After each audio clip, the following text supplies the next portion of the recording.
Hello, everybody, and welcome back to Britannia by Gaslight for our penultimate episode of this season.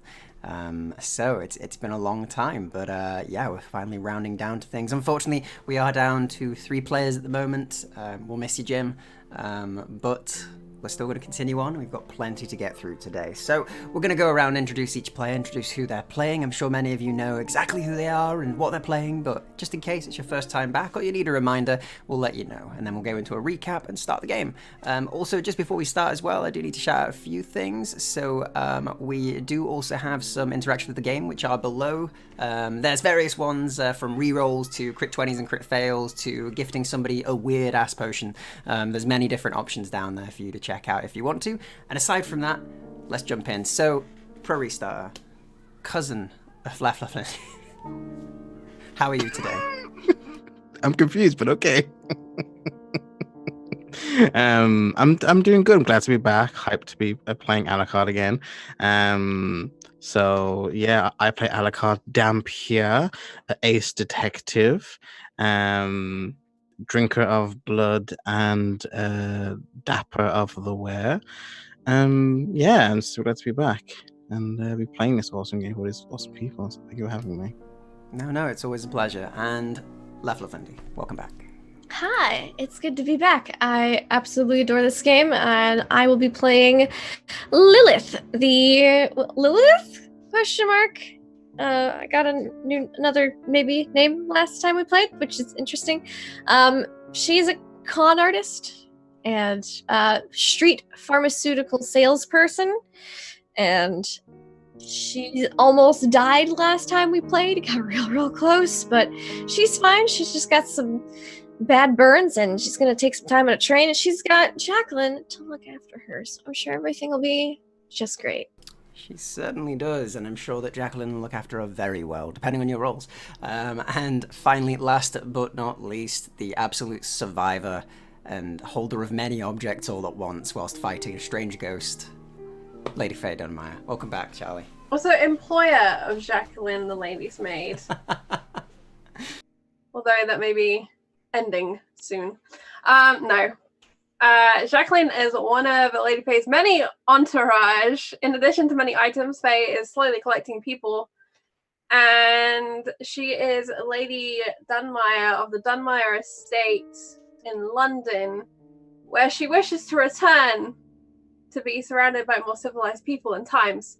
But she is on a humanitarian quest up to York, must deliver the medical supplies and discover what it is they have discovered up north. Of course. And aside from an abundance of pasties, we'll see what else is up north for you. So I'm so sad that Elliot is not with us. Mr. Elliot is not with us. He would love the pasties. I know, he'd just be like, what are these sausage rolls you speak of? How delightful. But no, unfortunately, Mr. Elliot is back in London eating many pies as usual. And so we'll get started today. So last session, a hell of a lot happened. I suggest for anybody who's watching for the first time, definitely go check that episode out after this or whenever you want. But I'll give you the rundown of the basics. The group managed to find a underground rail system which was built many years ago and not many people seem to have known of or even had anything to do with. They found this system and decided this would be a safer way for them to travel towards York and get there much quicker than traveling over land through the wastes that are completely absorbed by many animates all around the place, completely overran and dead land with corrupted air. Upon approaching the train that they found in these tunnels, they were transported into a almost brand new train, which was on a journey that seemed to never end. They investigated the area and ended up discovering that there was some sinister going-ons on this train, and that's what locked it in this loop, and they had to cure it of its problem to be able to move forward. And that they did, with Lady Faye uncovering the mystery of the train itself and managing to fight back against the entity that held the rest of the souls there, trapped as they were. And after doing so, their train journey has continued. A lot happened in that time, and everybody has their scars, burns, and mental scars all the same, with children screaming in the background eternally, it seems, because it's the holidays. But you all have been on your journey for a while now. It's been a couple of days that you've been on the train. It's been slow going, but it's at least safer. But on that first night that you've had, each of you had some things you wished to do on your journey. For Lilith, it was, of course, to seduce Jacqueline and to talk with Alucard. So we'll go through the first step in your two-step plan to success, which is seduce Jacqueline.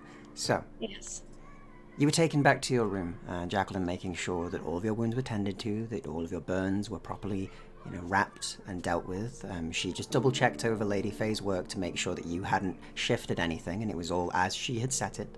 And aside from that, she makes your bed for you and ensures that everything is soft and everything is locked up. And she gestures. Lady Lilith, if you wish to take a seat and perhaps get some rest, you are in need of it. Lady Faye says, of course, that you will need some time to recover, so... I'm sure that she is most correct in that she is the doctor after all. Yes. But isn't it just so cold in here? No, it is quite warm. Are you sure? Yes. Are you sure you're not ill? No, I'm rather well. Aside from, of course, the wound, but that is healing quite well. Oh, I'm glad to hear that it's healing well. Let's see. Well, she kind of looks around. I imagine there's like a window, but it's just darkness because we're underground. There's a window, yeah, and all you see is just darkness and darkness and darkness. Well, and the occasional bit of sort of soot hitting the window, and then darkness and darkness and darkness. Does Lady Faye have any other need of your services for this evening? Lady Faye is rather self-sufficient. I am here, of course, to help with the things that are below her, but other things, no, she is fine. And I think she could do with some time to rest herself and have some time alone. Well, she needs time alone. I would be more than happy to have your company for this evening. Of course. She says rather blankly. And I think Lilith's gonna just like pat the seat next to her. She takes a seat, though very, very normally, very sort of calmly, just kind of hikes up the many skirts so that she can sit properly and comfortably, and sits. This is nice. It is the first time. You should relax. I imagine you don't get too much time off. No, not really. You don't really get many days off in this line of work. I am needed. That's what I've heard. That's why I've avoided that line of work. Please relax. I'm not a lady. I only have an stature like that. Get comfortable. No, she says, and so nods. I am very aware that you are no lady of such import. Well, why don't you get comfortable and we can have an evening together, relaxing, Okay, well, enjoying each other's company. She kind of gives her a look. Could you give me a very quick seduction check, please? Yes, I can. It will be very difficult, because, Okay, alright. How about a 21?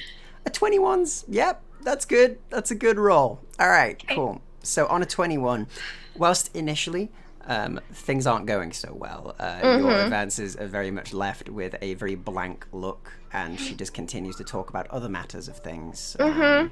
But eventually, as the night goes on... warm her up. Yeah, as the night goes on and you talk more and your charms begin to work their way, and as, you begin to actually cross over into topics that you do actually both like in some ways, and she starts to lighten up a little bit. Like tap dancing. No, not tap dancing. Not tap dancing. You bond over your hate of tap dancing specifically. The worst. And it seems to make her quite impassioned about the whole subject. She seems to think tap dancing is absolute rubbish. It's the worst. I mean, that infernal racket it makes. It's just awful. Of course. It's all tappity tap and it just hurts your head. Grates on your nerves. Meanwhile, Alucard across the entire way is just like, gotta practice my tap dance routine. But no. But eventually she does warm up and you have a lovely, lovely night with Jacqueline. Yes. Check one off the bingo board. You can tick off the Jacqueline box on your bingo board, as she seems rather rather into the whole thing. It doesn't take too long. It more seems that you need to actually had conversation and actually have warmed up. It's not quite like some of your other times where you're just like, hey, I exist, and then it worked. Yes, I actually do use charm, but it's okay. I've got plenty of that. 21 worth of that. So meanwhile, as you're having a lovely night, what are you doing, Lady Faye? Your servant has been sent with Lilith to devil knows only fate, and you've been left alone. You're given, of course, a very nice cabin in the train. So Rebecca, yeah, that is the baby's name. She and I was like, is Rebecca the baby's name or her cousin's name? But no, the baby's called Rebecca. Rebecca is the baby's name, yes. Relaxing in their cabin. She's pulled down the little blind on the door. She has locked the door. And she told Alexander that she was going to do some work, and she has indeed laid out her notes across the table for various things, and she's reorganizing them, adding small observations here and there. Lilith and Alucards are getting there in the stack,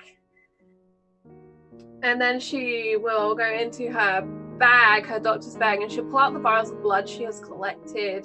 Most notably, she has a vial from the baby in Oxford, and she has, I believe, a sample of Alucard's by way of a handkerchief. And she has a couple of different chemical ingredients that she's using. Phenolphthalein indicates blood instantly with bright pink. And from there, she begins analyzing more closely the properties of this blood. She knows Alucard's blood gives him power and has suspicions. But she's observed a lot of very strange things on this trip. Occasionally, her mind will wander and she'll think things towards the boy whose name I have forgotten. Frank? Dear Frank. As she is slowly considering him a protege of sorts, if only because he's in her mind, and her mind is great, and it's a quick way to download thoughts into someone else. And he was very useful this whole time. No, it's a very, very good one. I do like the idea of like, but he has access to my mind, and my mind is great. So. It's great. But yes, I understand what you mean. Should anything happen, he is probably the only person who could understand, purely because he's been in her brain. He might not understand and be able to decipher it in an academic kind of way, but he will know because it's there. The information, at least. Somebody else can decode it. He could just regurgitate it. Exactly. So that makes sense. Brilliant. So you do that and you spend some time working on your notes, and for once, probably the first time since this journey has been on, you're afforded your own comfort. You're afforded an actual nice, luxurious cabin that you've got. Everything has been cleaned down before, of course, Jacqueline took Lilith to her place across the other end of the train. But all you hear is sort of the slow chugging of the engines as the train moves along at a steady pace. Not as quick as perhaps it could go, but it seems to be working off a lot of the years of rust and being left under here. And that calming noise continues as you... She would definitely be making observations on the interaction between the battery from Oxford and the train, and making calculations in the amount of power it's outputting, perhaps while the blood is kind of processing in whatever weird process she's got it doing. Yeah, I imagine you got it in like little Petri dishes and you've been like experimenting with it and you've got all your tools on the side and you have a think about that. Could you give me a galvanics check, please? You can have a +2 as you have obviously first-hand experience with this. You've been able to also witness it and follow it as well. Okay. So. My galvanics is at 2. Brilliant. So it'll just be +4. It'll be +4. Do, do, do, do, do. 8. Okay, not a problem. So on an 8, unfortunately, you're kind of running through the calculations, but given that galvanics and the concepts is still quite new to you, you're puzzling over a few numbers, and a couple of the ones that you've got are kind of stumping you a little bit. It's something that will probably just take a little bit longer. You think you'll figure it out, but you'll just need some more time. And I think she's probably distracted by notions of ghost power. Yes. And just lots of things like that. She has a lot of things to like deconstruct, pull apart, and reorganize. Indeed. moving at the speed of ghost. Is you've been calculating the speed of soul versus galvanics. And I think maybe as she contemplates the engine, she gets distracted by when she'd gone into that cabin at the front. She'd seen obviously the house sigil and the memories of her father's involvement with that terrible woman. Yes. You do recall that very clearly, which is probably partly why this distraction is and then Rebecca hiccups and it's all just... You're just like, wait, I've got it. Oh, damn it. So yeah, that's happening every time you seem to get to that eureka moment. Just before it hits, something happens and pulls you off, and you're just like, damn it. And this happens continually throughout that evening, until there is a knock at your door later on in the evening. Stay gentle, simple, dunk, dunk, dunk. Faye is like, blast. Can't leave me alone for more than 5 minutes. It's definitely been like 4 hours. And she'll go to the door. Yes? As you open it, you do see Alexander there, Mr. Corvain, as he sort of nods to you politely and seems to have cleaned up a bit from the day's mess that was just happening. I'm just checking that everything is all right. You seem to have had quite a stressful day of it. We've all had a very stressful day of it, don't you, Mr. Corvain? Some of us more than others. It seems you took a rather forward role from what I've heard. You dealt with quite a lot of what was happening here. Well, I would rather get to York and then get home. Understandable. Speaking of that, if I'm right in thinking we should be arriving in Sheffield first, we will probably need to stop off, see what we can do there. There's a few bits of business I have there myself, and I'm sure that everybody could do with some time away from the train. And each other. And each other. You're nuts. I don't know much about the place as of current, but last time I was there was before the reclamation. Mr. Corvain, might I be blunt? Of course. You're nuts. What is your business? You have been most closed about it, and you were certainly involved in whatever it was that happened in Oxford. Are you asking as to my business with you, or my business of my own? Just to be clear. My business from the Queen is to help you, to observe, and to make sure that this package arrives in the correct location and that all of you arrive in mostly one piece. I have been told to keep an eye on all of you, and also to make sure that if... He sort of looks around a moment and goes, could we speak about this in a more private setting? She glanced around. She's like, you are aware Rebecca is a child and will understand nothing you say. I'm more concerned about other people listening from outside, he says. He still stood just outside the doorway. Well, the noisiest place on the train is the engine room. To the engine room it is, then. He'll sort of walk ahead and sort of wait for you to finish up your business before you make it there. But if you do... She tidies a few things, basically leaves it as it is, and like, she licks it, she put it all away, because if anyone touches it, everything will be ruined, and I know what this lot are like with notes.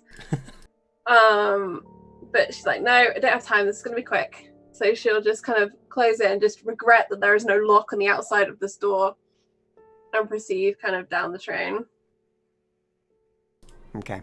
So as you begin to make your way down the train and you hear that sort of infernal engine kicking up again as you get closer, it does bring back some moments of flashbacks to what you just saw.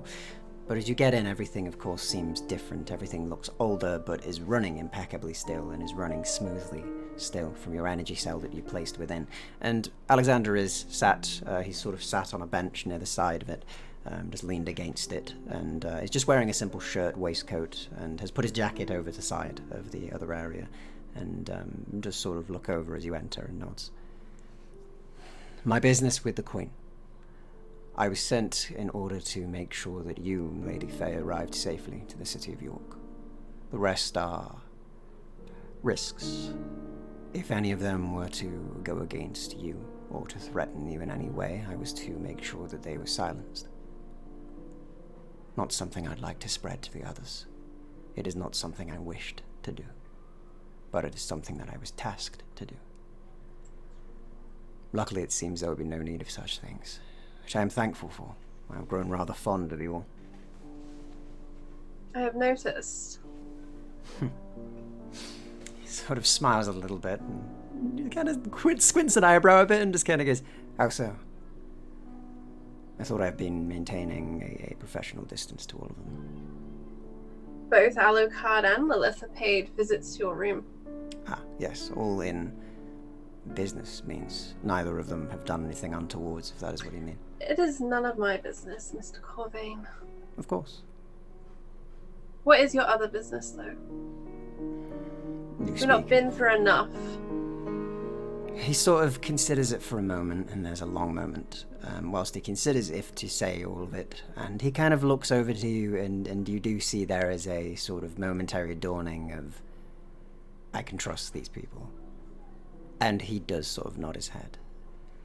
It is not something that I usually speak of even to those who employ me or have more information on me than most, but you know of the reclamation efforts years ago, 20 years prior. They began after the plague, and within 10 years we had gotten London back and began to reconstruct. In those times, as I'm sure you know, having grown up, in those times they were all tough. We had to fight with whatever we could. We had to survive on whatever we could. 2/3 of our population died in the matter of weeks. Not everybody had the same ideas on how to take back the city, and not all wanted to make sacrifices of themselves. My father spoke often. What a troubling time it was. Indeed. Your father would know. He was a very smart man, very interesting, funded many things, many including projects. This train. And more, Lady Faye.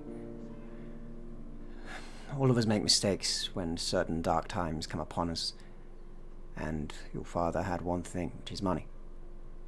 He pumps that into whatever he could in order to make a safer world for only himself, his children, and many others. But money doesn't always get spent on what is intended, as I'm sure this has shown you. There's a few groups. I cannot speak of their names, I know little of them myself, but another one of our group members has some involvement with sorts of that place. They have a focus on the power of blood, or the power of genetics, as they call it, biology and things like this. When society breaks down, there are no longer laws to uphold, and no longer ethics to realize or keep. I was one of those unfortunate sorts who was brought in by them, in order to see what they could do, how they could change someone, how they could make them better than they were. The research in Oxford. He nods once. The research mentioned in Oxford. That was one splinter of it. The scientist there, the doctor, as they called them, was one of the vilest of them. I remembered him from when I was a child. He was a cruel man. One of the ones that most readily was available to prod and poke and slice and splice whatever they needed to within different people. I saw them at least operate upon 5 live humans and not care about their pain, their begging. If anything, they reveled in it. Many of us would be in our rooms or cells as they were and listen to these things happening for hours in a day. It was maddening, Lady Faye. It was. You can imagine the fear when you don't understand the world and then all of these things are happening to you all at once. And everyone you know begins to slowly disappear, change, or worse, become unrecognizable from what you knew.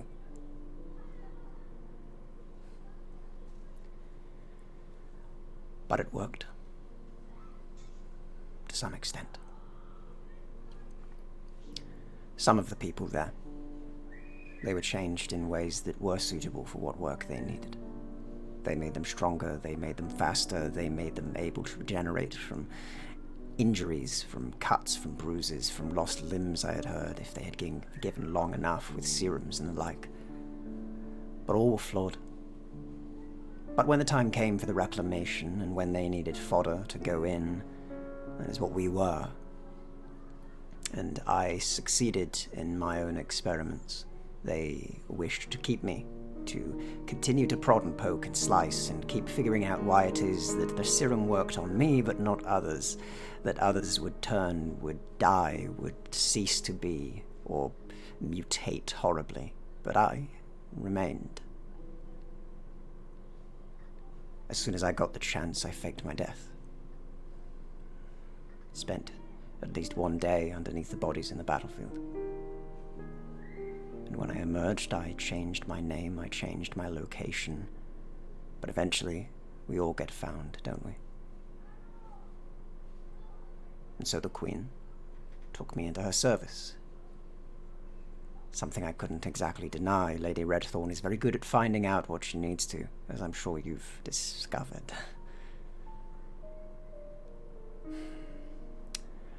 But this job gave me an opportunity. It would allow me to find those who committed these acts upon me and serve back to them justice, rightly so. I wish I could say that I am not entirely proud, but I am. I feel nothing for them. Only joy in bringing them pain and an end to their existence. He sits back at that and waits for your own reaction to these things. But he does look a bit off talking about it. He looks affected still by speaking of his past and his troubles, as if he doesn't ever really speak openly of this, but regains his composure and keeps his stoicism about him. Faye had listened still to his confession, I suppose, to what he shared, and when he stops and sits back, she moves and she'll check the dials, the pressure, the various things of the engine as she thinks, a small amount of pacing, and she'll pull on a lever to release pressure, which lets out that familiar kind of steam cry that we associate with steam trains.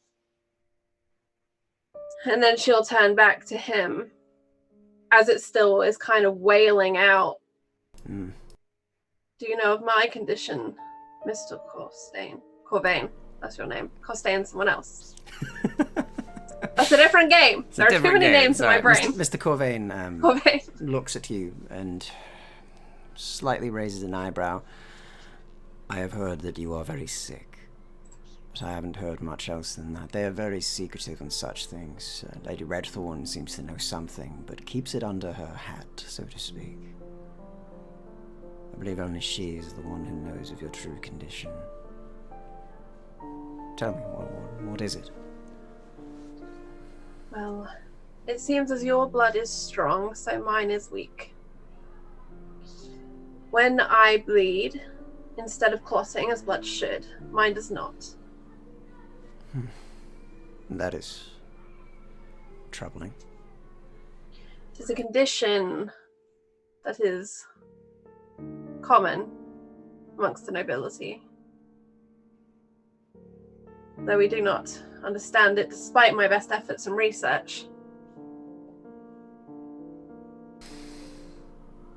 That may make some sense as to why the research was funded. I remember Past my interest in York. Of course. It is over by that way that these things took place. To be clear, it is not near Oxford, but some of them moved further south when the metropolis was stated. Up near York is where some of the old labs were. Explains why the material I've heard rumors of be located there. Indeed. And why we take a mysterious canister across the entire country to them. Yes. Perhaps there is a way to aid you in your condition. If there is, I imagine it would be them who would know. But if they could do what they did to me those years ago, and there's been years of research since, I don't see why they may not have something to alleviate your condition. It seems a rather grim one. In a time like this, cuts come very often, even in the safety of homes. Does it offend you that I would benefit from your suffering? No. The benefits of it is something that at least I can put to being a positive of what happened to me. Research is research, and I'm not hateful enough to begrudge the research that was done and how it may benefit things. What I am begrudging of is those whom did it and how. I'll see to them. As I will see to Lady Redthorn for the things that she does. There is a level of inquisition that is needed within the metropolis, but her methods are very crass. They are very... She enjoys invasive. it. And it's Not petty. once. She takes great joy in her work. Something that I can't entirely condone. Though, ironic as it is that I enjoy what I do. But some of those whom she takes are not convicted of anything. They are worked to give a condition and a confession of sorts, to sign I fear things. that all those with privilege have a double standard about something. Indeed. And with all due respect, Lady Fair, I believe you're very much in her crosshairs, so to speak. Oh, You I let am out aware. the Americans, didn't you? Yes. And much to my own poor conscience, I left her favourite pet behind. Then perhaps when you finish with all of this, and you return to London, you may see to it that the rest are set free. Could you imagine doing such a thing to your own mother? Even if your mother was cruel. I have not known one, but I would say that it seems to be rather sickening. I have one last question for you whilst we enjoy the strange ambience. solace of the engine room. Yeah, he sort of smiles a bit at that, despite himself, and goes, "It is a rather serene location, is it not?" Strange how such noise can bring such comfort. Indeed. Do you know what happened to my father, Mr. Costain?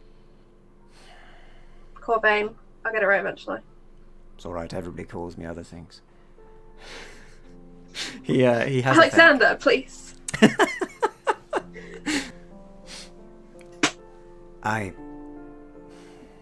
may know somewhat of what happened.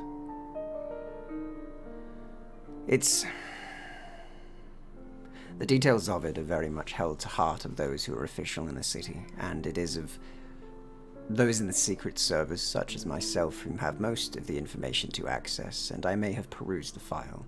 I didn't get access to most of the deeper ones, but I can, with time, if you wished it to be so. But, from what I remember, your father crossed a few people that he shouldn't have. Some of them were rather annoyed the Americans were looking at him almost as a symbol of wealth and prosperity within Britain. And they wished to make a message. They wished to show that even those in the highest of places could fall to the lows, or could be struck down within the city that they call their great home. And so they saw to it. They planned. For months, I've heard. And their ring of individuals began to set in motion a plan to take down the entire family of Dunmire. Children, adults, cousins, it didn't matter. Your family wasn't the only one that was struck, of course, but yours felt it the heaviest. Other attempts were made. Lady Redthorn herself was in such an accident. Her father was taken from her. Her brothers were taken from her. Her cousins sadly kidnapped and killed. She also lost much of her own body in the explosion. Hence, he kind of gestures to the heart. The ticking. And her hatred of them and of people, and of humanity overall. She despises it. She's almost the dark shadow of yourself, in a manner of speaking. What could have happened if you were much less of a strong individual, and perhaps much more in the explosion yourself. I believe she feels almost the kindred spirit of sorts. Perhaps she would have benefited from a brother like Alec. From other children to play with. I believe she would. From what I heard, she was very much secluded. Much of her years were spent recovering operations, and when she returned to an empty house with only a few servants, it was a sad existence for her. The only thing that she had was her obsession with the Queen. And Victoria. her birds. And her birds. Things that would never abandon her. Things that would mimic and echo her. He nods once. There are many stories of Lady Redthorn, and much more to the story, but that is at least the part that involves yourself. But those Americans, she tracked down some of them, imprisoned them, and kept them there. Others she's yet to find, and I believe their ringleader is still out there. I believe that too. In other words, you're still in danger, Lady Dunmore. Well, I'm in danger from Lady Redthorn as well. You're in danger on all fronts, it seems. But from what I had seen yesterday, with you carrying baby and device in one hand and managing to destroy some sort of ghostly conductor, I think you've got it covered. For what it's worth, Lady Dunmore. We do what we must. That we do. And for what it's worth, when and if we return, if I make it back to London, I would be happy to dedicate my services to you. If you need anything, I can bring it to you. If you need information, you'll have it. There is one thing regarding Lady Redthorn. She has a servant whose mind she's turned. Yes. Her pet, as she calls them. Yes. I know of them. We all do.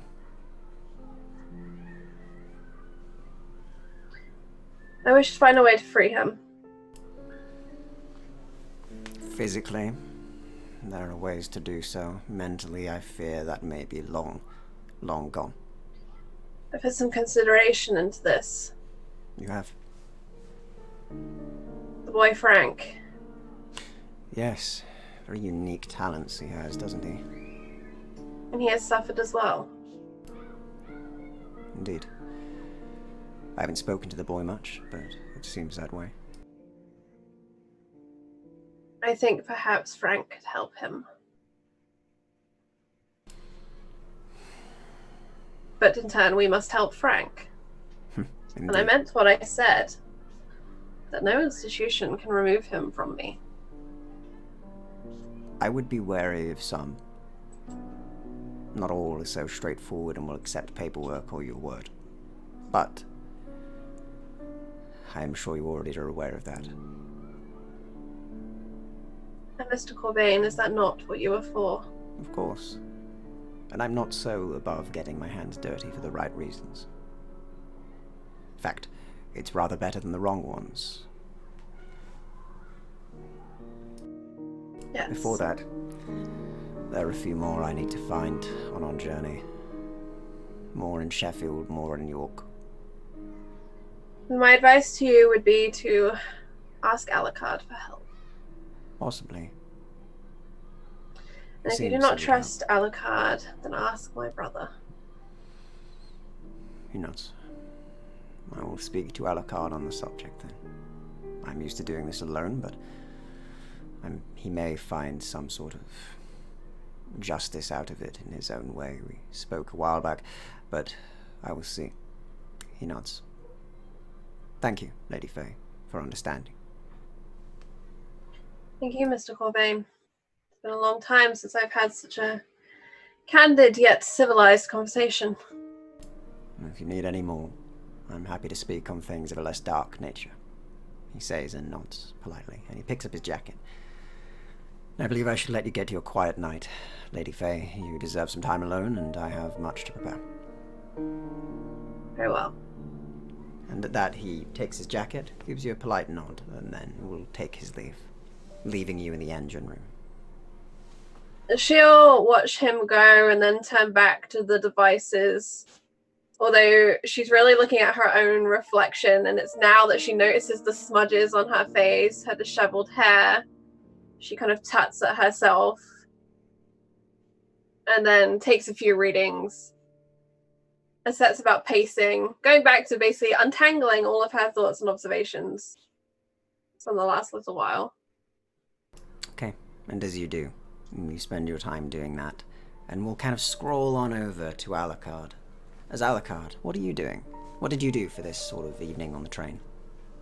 Is there any like in like the upper class areas, any like baths or anything like that would have like hot water? Yeah, certainly there could be.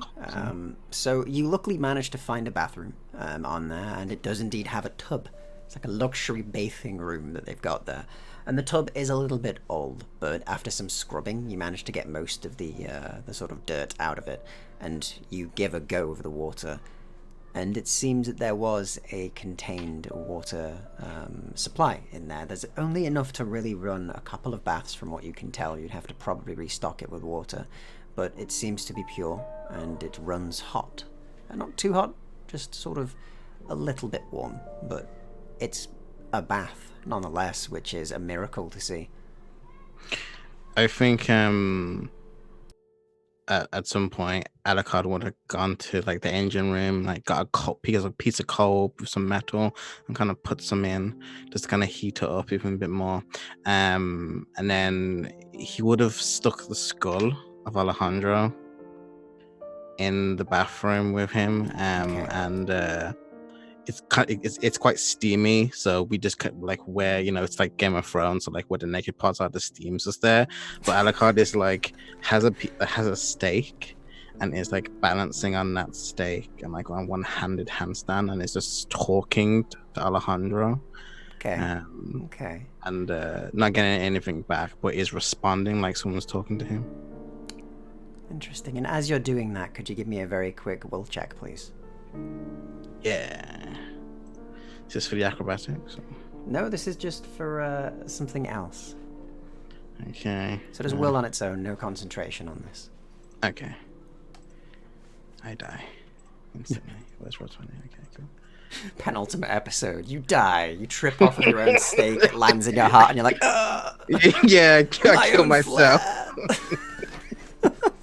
I knew this would happen. I knew it shouldn't have been cool.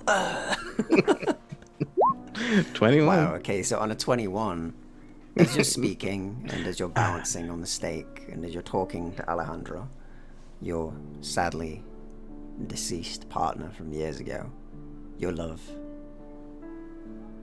you think, as you sort of push yourself off of the stake from balancing after a temporary amount of time, that in the mist, in the sort of misty, warm steam that's all around the room, that you see an outline of somebody. I think seeing that, I think I fall. Yeah. So you fall to the ground. The shaking of the train underneath you continues as you go over a few bumps, and you hear that noise again. And as you look around, there's no shape there, just you. But you could swear you saw that outline of a person there, just next to the skull of Alejandro. I'm like looking and I'm like saying to myself, beep beep. I muted just in time to cancel the horn on stream, so lucky I'm around. just I look around. And I say, my No, there's still ghosts left on this ship, on this boat, on this train. My head is all. God, I miss this sea. What am I doing here? And for a moment, you do have that slight flashback. You on the waves, on your ship, the sun baking the deck, the sails pulled in, slowly rocking on the ocean, and a hand placed on your shoulder. It slides down your back and brings you into a slight embrace as you and Alejandro looked over the ocean, out into the distance. And then you're back in the train, the warm air, only barely feeling over your skin, the less sensitive skin that you have now being half vampire, and of course that side being more active recently. The warmth doesn't hit you as well. Not as back then. I think as we see this, and Alucard just has a number of scars all over his body, almost like Witcher style, but they're like tooth marks, lashes marks, scraping marks, all old. As Alucard is kind of naked, he kind of turns over to the skull and goes, "Well, why don't we do an old ritual? Watch me perform for you." And I'll go to my case with the violin, and I'll start playing. And you play. And you play a song on your violin. And every now and then you do feel almost a presence of emotion in the air. Like a tinge of appreciation or happiness. But deep down you know it's not there.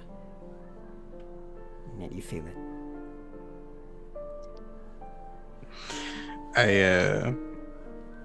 There's just kind of like one tear of like a dark kind of crimson smudge kind of coming out, and then I kind of abruptly stop, and then it's just kind of me like lounging in the kind of tub, and I'm holding the coal, trying to get something from it. It's in my hands, kind of back and forth. And you do. And we'll leave you there as you continue to relax and try and have your moment alone that you're getting finally after all this time. And as you all have your evening and it winds down, the morning comes after you all rest a suitable amount, and you wake, and you feel the train beginning to slow. And it seems that it is beginning to gradually slow down bit by bit, as if almost the train itself is telling you that you're all getting close to Sheffield. Perhaps within an hour you'll be there. And you wake up, Lilith, in the morning, and Jacqueline already up. Already got a cigarette in hand, has lit it up and is having a smoke. And kind of looks over to you and smiles gently. Well, good morning. Good morning. We should probably get ourselves ready for the day. It seems we are getting closer to Sheffield. Ah, excellent. Once you're ready, if you wouldn't mind, she's gonna kind of wince a little bit as she kind of sits up a bit. She is a little burned. Could you fetch Alucard for me? I have something for him. Of course, he should be easy to find. I believe he has his own chambers, so I will find those as soon as possible for you. I'll be right Thank back, you. she says, and sort of takes Take another care. drag on the cigarette and then puts it out and smiles at you gently and goes, No, you take care. We'll be right back, she says, and winks at you before leaving the room. And sort of makes her way out rather happily. She's got a bit of a stride in her step today. She's got a little bit of pep in her bounce. step Yeah, today. a bit of a pep in her step today. As she makes her way out. And Alucard, in the morning, you are sort of woken from your semi-sleep state as there is a gentle on your door. Mr. Alucard? Comes a voice from the other side. Yes. It is Jacqueline. It seems that Lilith would like to see you. She's in her room. Do you need anything? I am, of course, going to get Lady Faye's breakfast and everything together, but I can get you something if you need food. Whatever Lady Fair is having, well, a smaller portion. Of course, she says and smiles. I'll bring you it later. If you go to Lady Lilith's, I will bring you both some breakfast soon. Thank you. Not a problem. I hope you are well, she says, and then you hear her footsteps leave on the kind of carpet outside. I feel like as she's been saying breakfast and I woke up, I just kind of I get that like translucent door wall view, and I just kind of see her heartbeat through the door. Yeah, you do. That's cool. I like that. I'll go to Lilith's. Okay. Mm-hmm. So you make your way to Lilith's room. Just kind of wearing my pants and my top, not my coat or anything like that. Very It's casual. Shoveled kind of way. Yeah. I think Lilith is mostly ready for the day. She's probably trying to, get the back buttons on whatever she's wearing for that day. Alucard gets there. Alucard, good. Glad you're up. I have something for you before we get to Sheffield. Oh, do you? I do, and she's gonna kind of dig through one of her bags and pull out what looks to be a full bottle of wine. And she'll... this is a very special vintage, you could say. She'll hold it out. It's like a 40-60 mixture. Looks at it, kind of slashes it about. It's thick. That's very kind of you. Wine should Why help did you do this? keep it fresh.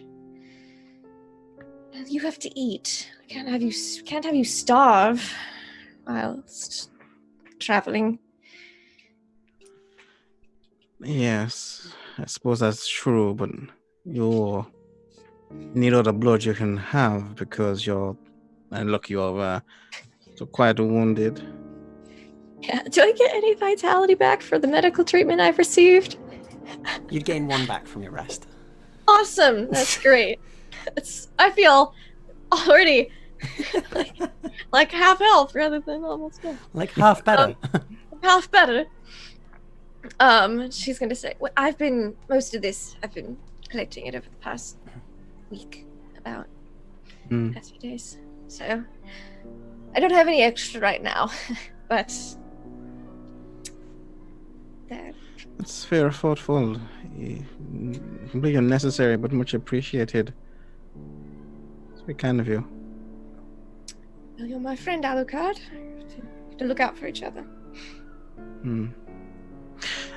There wouldn't be any, like, because I know this is like the Dark Metropolis, and I know, for kind of vampire tropey games, vampire or like blood can like do some kind of like healing. Is that possible? Yeah, so you know at least when you feed, like you can seal the wounds on the neck and the like, because otherwise, vampires would be immediately found out. If they just bit everybody and left massive bite marks on their neck. So you know that you can heal. Ordinarily not with your blood. It's ordinarily that you'd seal the wound afterwards with the saliva, but it's got a very minor healing effect. Small little things could probably do it. Big wounds, probably not as much. Okay, so it couldn't like give like an extra vitality point or anything? Unfortunately not, no. It's more you cover your own tracks than it is, sort of healing people. Okay. Yeah, then I think Alucard just says, well, I could do more, I could, but if you need anything or something happens, stay next to me or anyone really. Yes, I don't fancy getting thrown in the furnace again. That was quite unpleasant. Yes, it's harrowing. Not something I'd like to reenact at any point, ever, really. Oh, so you passed out, I hear. What happened to you? I saw myself on the train.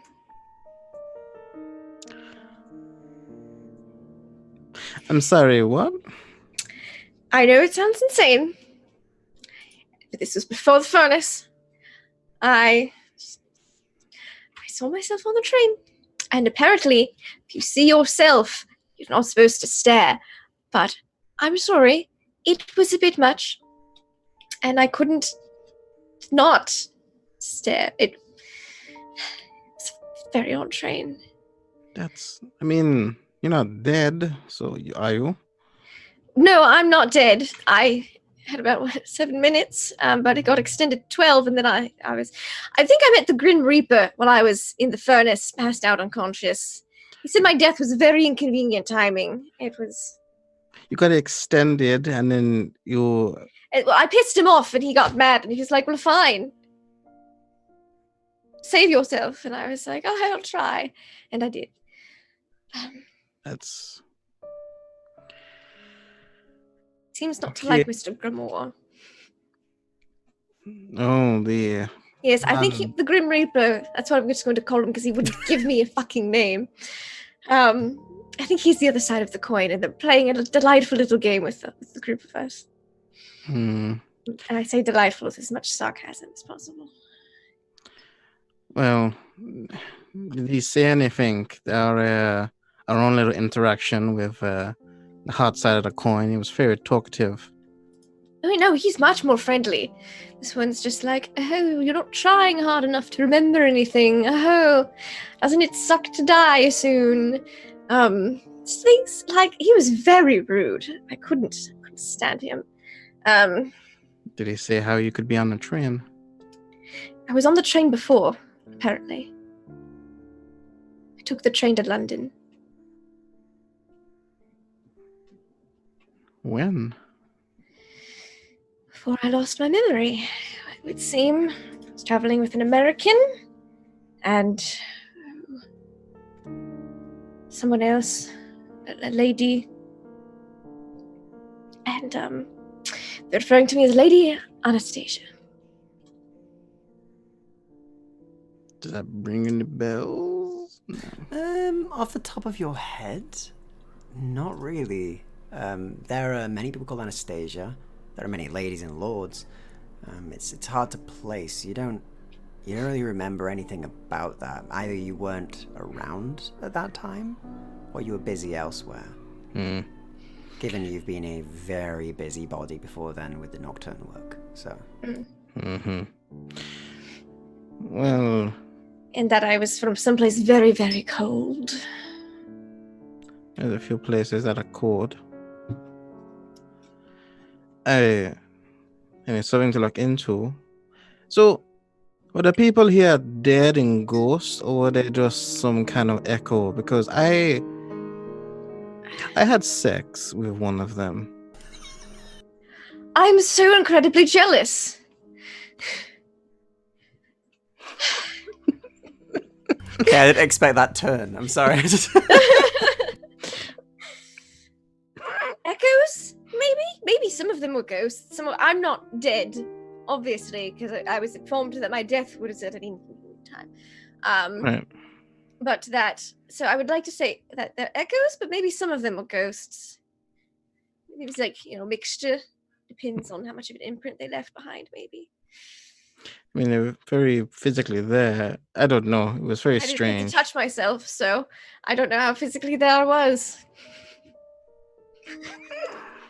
Phrasing. And Yep, I thought about it. But I decided. I bet to you do it. did. But no, so... HR, I need to have a conversation. But no. I mean- So, but she passed out and then I passed out. Well, I passed out and then I passed out. Don't know.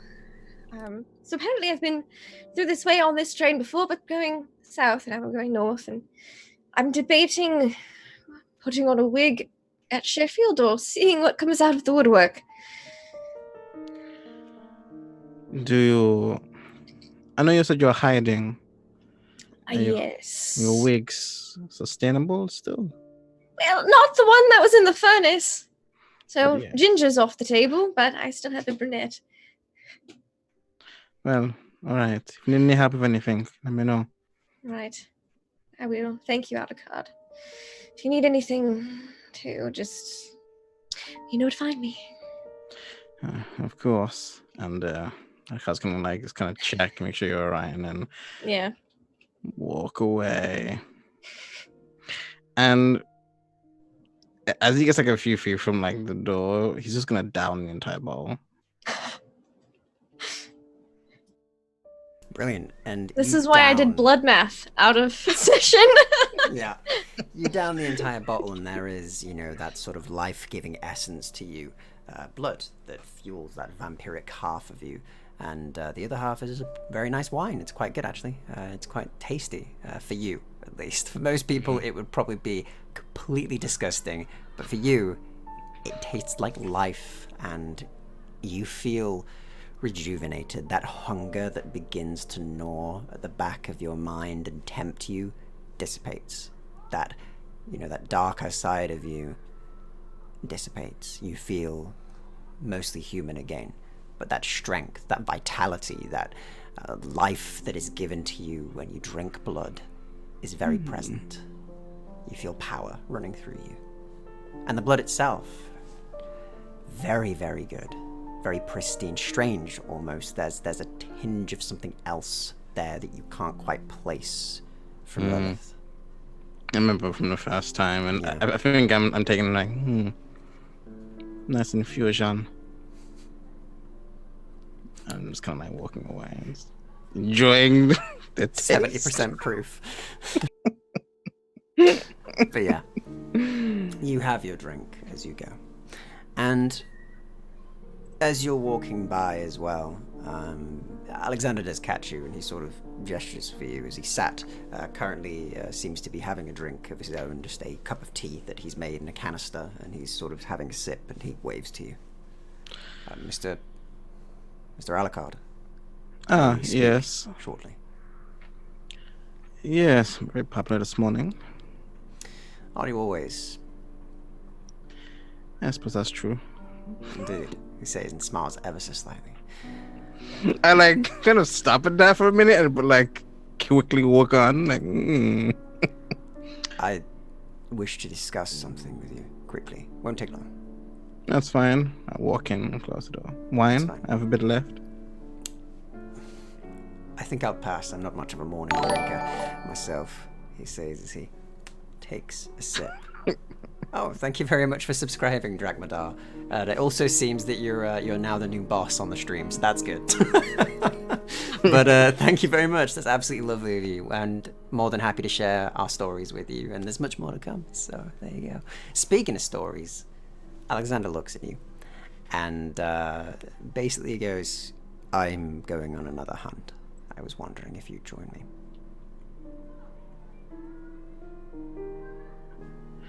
Right. More Who of is- those doctors. There is one in particular in the city, I believe. One of them.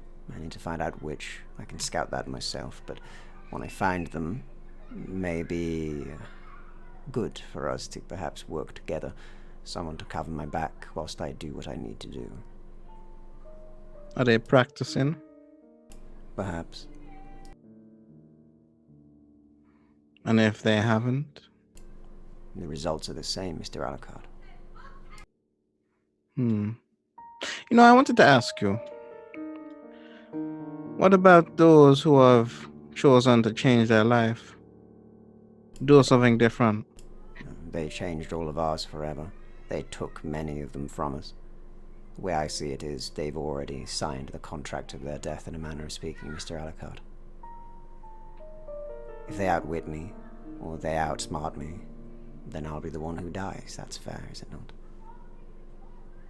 If not, I'll have my revenge. Well, alright. I'll accompany you. I don't ask you to get involved, of course, Mr. Alucard. Just Don't worry. to have my back, and I will have yours in return. I'll be watching, and I'll make sure to leave less evidence than you did last time. He's sort of like, there's a moment where his resolve, like his stoicism slightly cracks, and he just kind And of... I'm like smirking a bit because I know it edges him. Oh, it irks. Oh, it pisses him off. But but he kind of looks at you, and for a moment you see you could tell that you hit the nerve that you aimed for, and he just kind of instead settles it down and goes, "Very well, Mr. Alucard." You really need to work on your poker face. I'm gonna go have some breakfast. For the best. You say yes. And you make your way for breakfast. Then, as you all have a lovely morning, and Lady, is there anything you want to do before you arrive in Sheffield? In the morning, after you've of course been brought a beautiful breakfast from Jacqueline. She'll bring you breakfast. She brings you everything you need every morning. So I think Faye woke up like having face planted into her notes. And as the train was slowing, and she manages to like straighten herself up, clean up her face and stuff before Jacqueline arrives with breakfast, which she enjoys, pretending for a brief while that this is just a leisurely train ride into a place and we're reaching our destination and all is well. But the slowing of the train isn't quite expected. She'd half expected to have to go and break it and sort it herself, and she is curious about if the battery is running low on power or if there is still some lingering ghostly energy that is like the train has to do what the train has to do, which is, you know, go from one place to the other and stop at its destination. And yeah, that's a good thing to look at. Have finished her breakfast and she'll wander through to the engine room again. Okay. So yeah, I guess as you get there then, as you're kind of looking at that sort of ghostly aspect of it, could you give me a parapsychology, please? If you've got that. No? In which case, just give me an intelligence, because you are very smart. So, you are savant, I believe, so. I am. Indeed, so we'll give you it. So that'll be a 3 for me. Let me find the right tab. Does anyone else always have like a million tabs open that they don't need? Yeah, definitely. 19. 19, that's brilliant. So you have a look over it, and whilst it doesn't exactly cross into the realms of traditional science, and whilst it is very much hearsay and prospective thoughts, you know, you have a think, but from what you can tell, the energy of the battery itself, as you sort of, you know, pop open the latch of that place and have a look under the panel, it still seems to be going strong, almost as if none of the energy within it has been consumed, and the cell itself is rather small compared to this train. But it seems to be continuing, and whilst there is hardly any coal in the actual furnace itself, it does burn still, and continues to burn. And you do feel almost the fact that the controls have been left as they are, and yet the train is slowing down slowly and getting ready to approach a station, seemingly feel strange in itself to you, almost like it shouldn't be doing that on its own. There's no reason it should be doing that. You should have to pull the brakes and the like. But you've had to have no driver. They've changed tracks multiple times without you ever having to do anything about it. And so your mind, in this sort of fledgling idea of parapsychology, thinks that perhaps there is some sort of personality within the train that does continue to make it serve its purpose, to get to one place to stop. But it seems almost at our destination, conductor. Your time to rest when we're there. In return for your words, you do get a of steam in response, almost on cue. Just a single of steam. As I thought.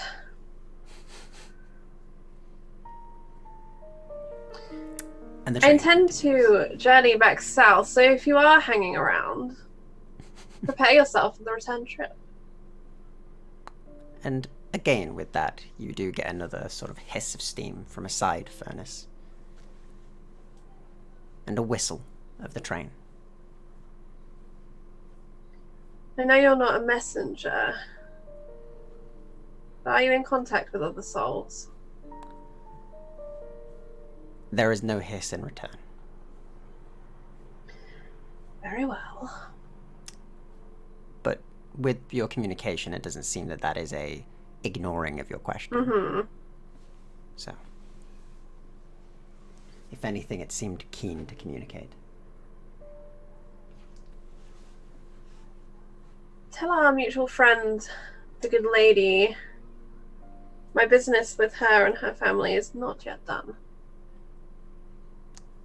It hisses. Good work, conductor. It hisses quieter. Right, I have business to attend to. Good morning. She'll... And you make your way out. And as you all get yourselves ready, as you all begin to prepare yourselves for departing the train into Sheffield, you do hear the train eventually begin to slow as you hear the wheels hitting the tracks as there's a slow do-dum, do-dum, do-dum, do-dum, until it stops.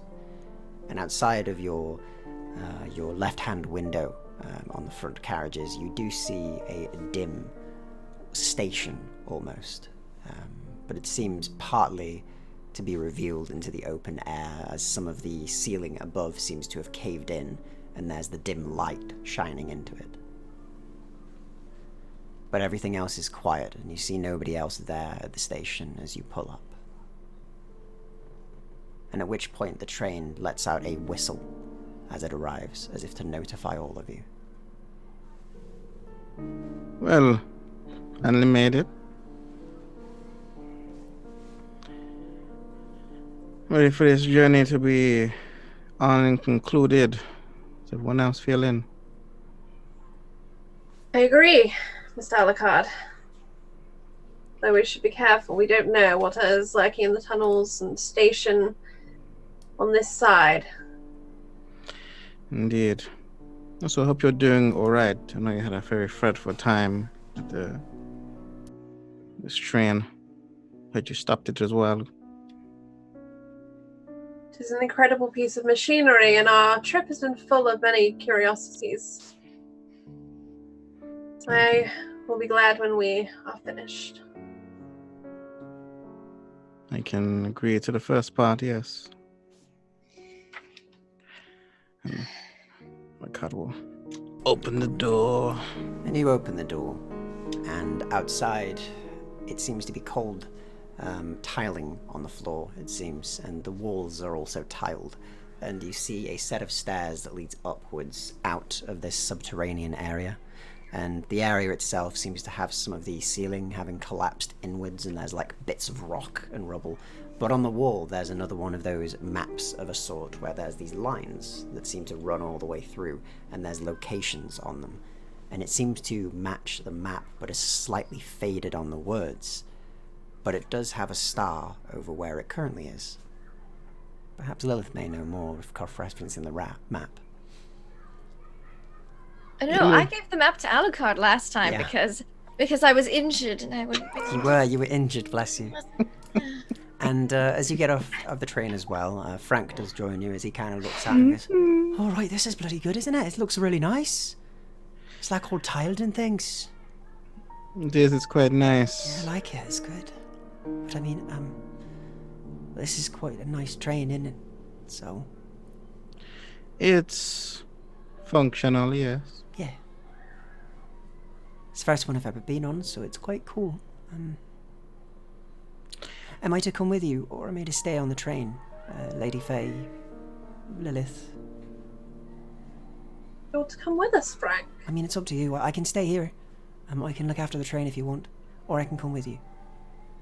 Depends on what's better. I don't know what's better. I don't think we should leave a small child on a ghost train. It was burning people. Yes, that's you're not staying here, Frank. You're coming with one of us. Okay. Besides, Hunter will be most disappointed not to have you with him. Of course, he says and kind of smiles a bit as the boy looks at the small dog who barks back up at him. He's a good boy, this Hunter. I will be very busy when we reach York, and someone will need to look after Hunter in return. Of course. I mean, I think we've got a bit longer, haven't we? Yes, this is only Sheffield. We have a while. Indeed. He says and kind of looks over at the wall. Did you figure out what it means yet? What means? The map. The lines. Oh, hadn't noticed. Lilith was spending the most time with the maps. She'll probably know what they mean. Oh, right, yeah, she did study it very well. I've got something stuck in my hair. I'm trying to get it out. Just go on without me. I'll catch up in a second. Just tell me what you find out. Well, let me take a look. Okay, could you give me a very quick intelligence check, please, as you look over it? Sure can. Great. imagine she's like, maybe she decided not to wear her wig, and so she is stuffing her hair under her wig real quick while you're doing this. And on a 20, you easily understand immediately what it is. It is a very simple and rudimentary map. It has various stops on it. One of them is Oxford.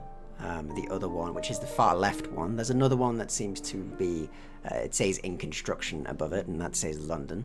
And away from that, you also see other stops. It says Sheffield, York, and then continues to go north from there. All the way up to near Scotland, it seems. Well, that would be an interesting journey. But it appears we're at our destination in Sheffield. York would be the next. York would be the next stop, of course, and then, well, all the way to Edinburgh. Well, I don't know if I'm gonna go to Edinburgh, but Well, it wasn't even civilized up there before the Reclamation, so I don't blame you. Oof. I'm sorry, Scotland!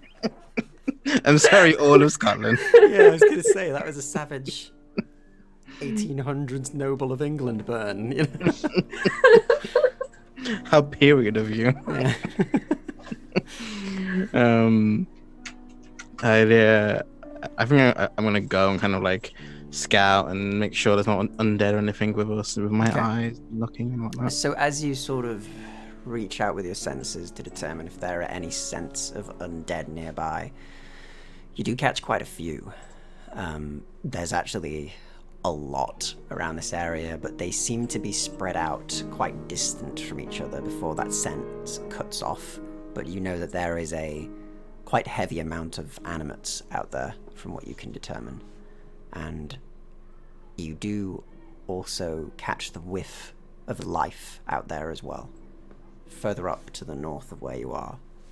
Alec has joined everyone off of the train and is stood beside Alucard and gives him one of the meaningful looks like, is there danger here? Yeah.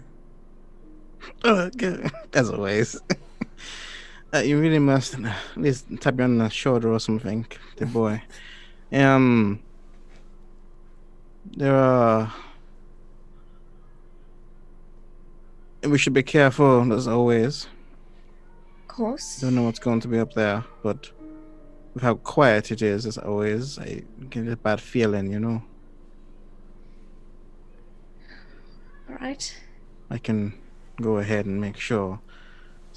Keep all the stuff that you have with you ready to run if need be. We're not in the carriage anymore. Alec will visibly prepare his weapon. I think blades, because they're silent. Yeah. To exculpus. I'm gonna walk real quiet like. Okay. Shadow. And Hollow, Yes. just a note, Faye would have removed the battery from the train since we're all Okay. getting No off of it. So you go in, you kind of unlatched it, you unclipped it with your tools, and you've popped it back in a pocket or something. Yeah, it would probably be Like a bag. somewhere in her Yeah. luggage, somewhere safe. It's in And she your would have medi told the luggage. conductor, we'll be back. Yeah, there'd have been a weak hiss of, air before you took it out and made it away. And you've got Try that in not your to bag. take any unwanted passengers. The doors do notably shut quite tightly when you get off of the train. It's gonna be like some zombie survivors and like, quick, a train! And they're not gonna be able to get on. Thankfully, salvation, a train. The doors were open. Then he'll get the doors open and then they'll just go, nope. Yeah. Okay. Code for the train? Is the train alright? Do we need anything for the train while we're out? I believe the train will be quite fine. Alright. Just figured I'd ask. Spirits, Lilith. I'm sure you understand.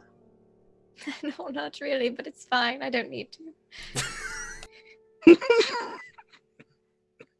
Like many things. Got these burns today. Yeah, it's great.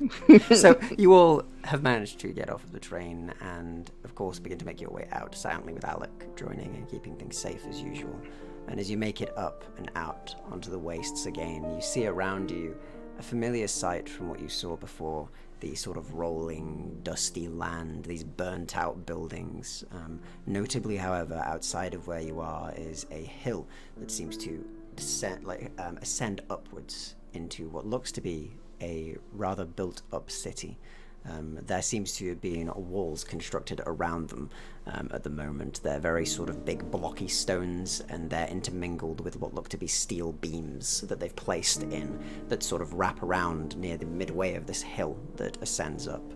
And you do see two big iron doors that have been placed there as well, and sort of the smoke and bustle of industry within the actual area of Sheffield. You seem to be exiting from what looks to be a half-built train station.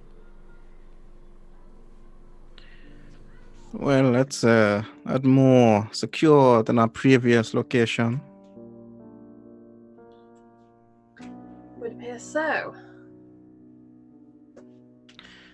Well, Alexander, do you have any contacts so we can fast track our way through the gates?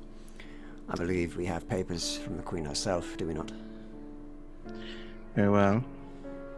That should be enough. They still are, of course, at least partly linked with us, and we are on a diplomatic mission. I'm sure they'll let us in. If not, I'm sure we can find a way. I'm sure. And, okay, with that, do you make your way towards it? Yeah, I'm gonna walk ahead because I know the animals don't really bother me regardless. So I'm just gonna look around, make sure everything's okay. And, if there's any ones that are attracted, because I'm not trying to be stealthy. I'm just walking. So if there's any that's attracted to sound, I'm gonna try and see if I can make sure. When you exit the station, you immediately start to feel, whilst slow, a sort of stirring of all of the different things that you feel that begin to encroach on your location, though slowly. And you'll definitely make it to the gates in time, and you'll have some time to talk your way through, but that these particular things, these particular animates, seem to be incredibly hungry. They are immediately, the moment they've sensed that life, they've started converging. And there's a lot. And I feel obligated to tell you that I have tasty blood, so if they figured that out, they're gonna move quicker. Yeah, that's they all seem to be very much converging on your location. I keep needing to I would like taste to your blood for quietly something. quickly walk. Yeah. And they do begin to pick up speed as they get closer. But you manage to beeline it to the gates. And as you do see some figures on top of the walls. And they seem to be wearing sort of big respirators on their face, but their eyes are quite revealed. And aside from that, they seem to be wearing quite heavy armor, not too dissimilar from the Death Watch back in London, though this doesn't have any of their symbols on it. But one of them does kind of hold a rifle in their hand and leans onto the wall slightly as they see your group coming in. And they just kind of look over and go, "You alright? What are you doing around here? Not usually, we don't see people come through here much." We're an envoy from London. From London? And you've been on foot? No. Right. Does he need help? Is there a carriage out there for you? You got anything else you've been travelling in? We don't get many people from London, not for years. We carry all that we require. We simply need the gates opened. Sure. I have the paperwork. Alright. No worries. He says, and he kind of looks over to somebody else, and then they begin to walk down. And about 30 seconds later, they go towards the gate and open up a slot in it and just go, "If you can pass papers on to me, I'll get it sorted." Papers. They take them and close the shutter, and they begin to read them. And a la carte for you and only you, as you can sense death and things around you, whilst the rest of them are waiting, you can feel those little blips of unlife converging even quicker onto you, almost around, maybe 50 foot away at this point, as they're all beginning to swarm your location. And you're stood there waiting as, of course, the papers are being read, and you feel them getting closer and closer. I will say something because they don't open up. Go on, they've not opened up yet. I will say, if you wouldn't mind opening the gate, you can clearly take us out of the city if you don't think it's satisfactory. Keeping us out here is of no use. There's no need for a power play as we have the royal seal. I can see that, says the voice from across the room. Thing is, we're not exactly under the sovereignty as such over here, but you're right, I can tell that much. And above, from like the wall, you hear the other voice come back and he goes, all right, come on. Richard, come on, let him in. There's some of them on the distance, some of the deaders. Bloody hell, they're converging again. Yeah, 7th time today. Just let him in, they'll be all right. And at that point, the doors open and you're led into the city of Sheffield as they then slam the door shut behind you. And you do hear from the wall a couple of shots ring out. And the one who's called Richard, the one just inside the door, kind of gives you all a nod and puts away the papers and hands them to you. Yes, all checks out. Thank you. Welcome to Sheffield, City of Steel, and of course, well, we are what we are. So all the way from London, and with the seal of the Queen, nonetheless. Impressive. What sort of business are you on? Look towards Faye. Yeah. We are on our way to York on business for the Queen from London, the capital city. Not as catchy as your tagline, I'm afraid, but here we are. Well, we try. We have to have something out here. It's hard going by, but we're doing well enough. Trade with York's mainly what's been getting us going, but yeah, I mean, definitely. I'm curious to see how you got here, though, but I'm happy to give you the tour if you want. I'm just about to call off break anyway, so I'm happy to take you to where you need to go. Do you know where you need to go in the city? Is there anything We you're looking require for? lodgings. Lodgings, right, yeah, we can sort you out. He says and counter nods. We have a couple of hotels just up the road, actually. We have a couple of places for people to stay. Quite nice, quite cosy. We've got what we've got here. I do apologise, we don't have all the we might not have some of the fancy foods you have in London, but we have good enough stuff. Oh, I assure you, my company eat anything. I'm pretty sure about that, miss, he says and kind of gives you another. What's your name? Sorry. I'm Lady Faye Dunmire. Lady Faye Dunmire. I'm a doctor. Speaking of which, I would be very curious to meet medical professionals from Sheffield. Right, okay. I have a number of techniques and things I would like to share. Advances from London. Well, we have a couple places. We actually have a place to train, and we have a university here. We've kept it going. We've kept up the education. Doctors are important, you know, sort of researchers, things like that. We get a bit of help from York with that as well. They've been sending us some materials, which does help. Yeah, by all means, you just want to head up the road, he says, and he kind of gestures, and he goes, the building off to the right-hand side there, top of there, you'll find it. It's got a big sign on it, and you just want to head in there. They're pretty open to accepting visitors, so I'm pretty sure they'd be happy to see you. Very good. Allow me to introduce the rest of the company. Yeah, please. We have Mr. Alec Hayward, my brother, Mr. Alucard, Mr. Corvain, I will get it right eventually, my assistant, Lady's Maid Jacqueline, and this is Frank. I have recently adopted him. This is Lady Rebecca Dunmire. This is Lord Hunter Dunmire. She looks around. Who did I forget? Oh, yes, and Lilith.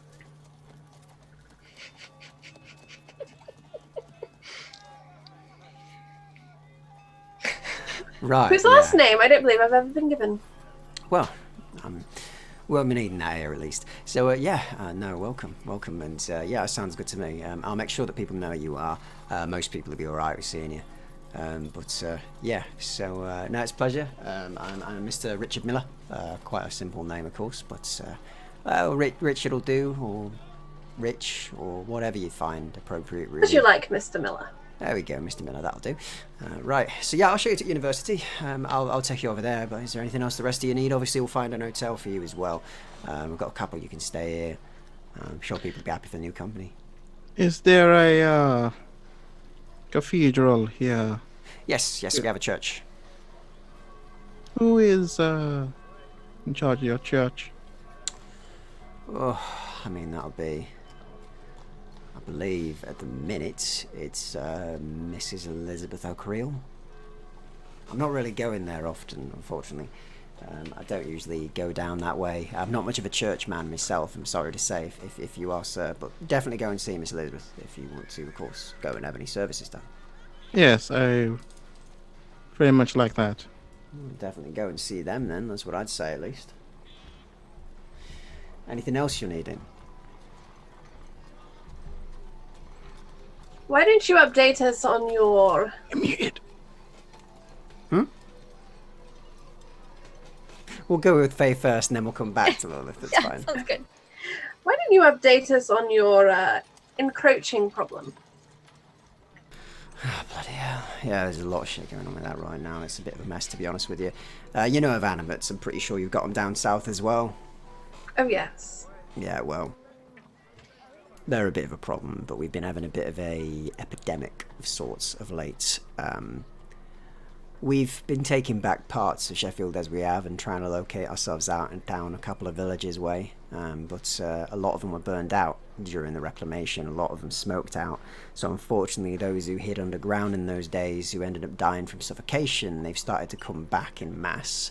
A lot of them were sort of hiding down near underground or in the mines, of course. We had a lot of people working down there back in the day, and they've sadly started coming back out the mines.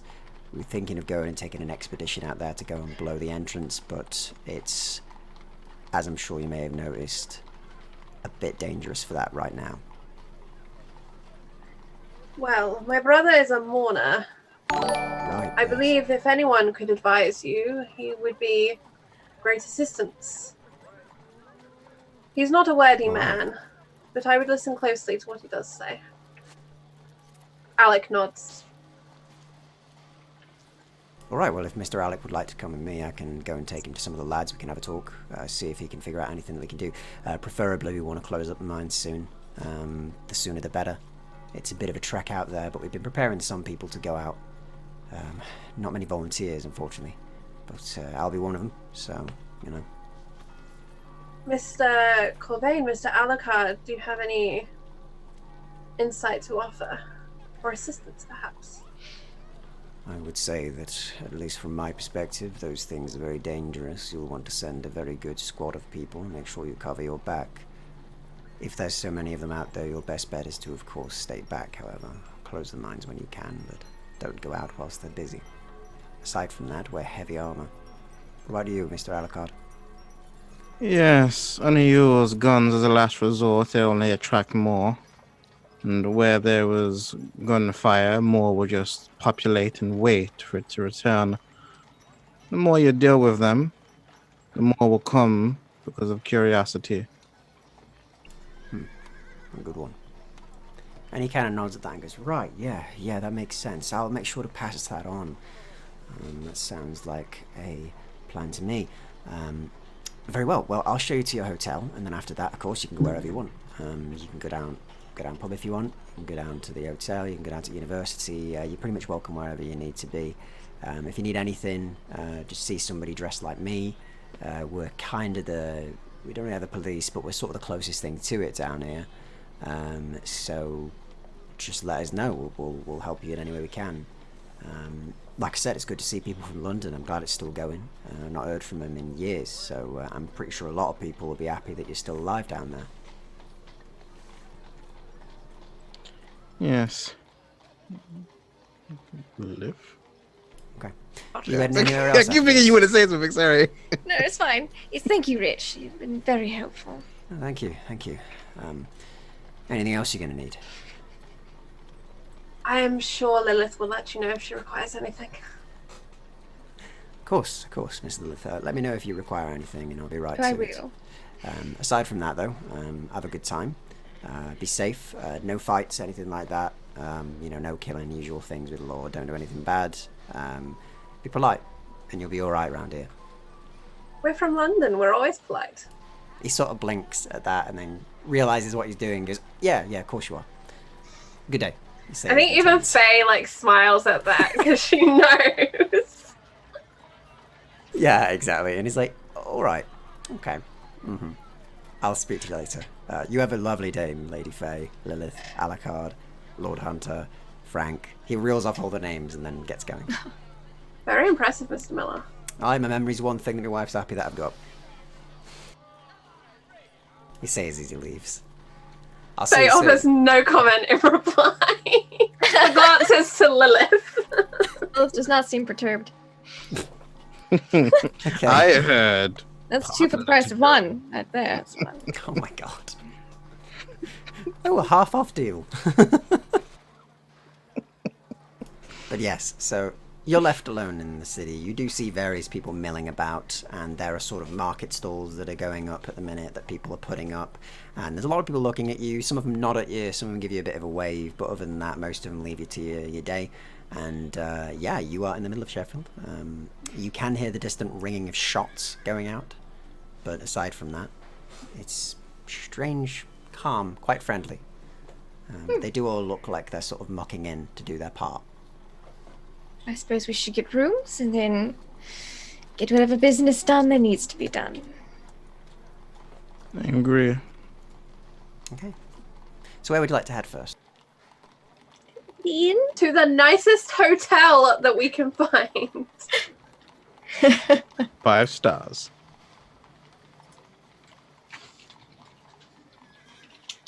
There's my mute button. So you begin to walk up and have a look around, and as you get to the top of the hill, you do see there is sort of like a street that goes all the way down, and you do see various different buildings, businesses, and you do see a couple of hotels there.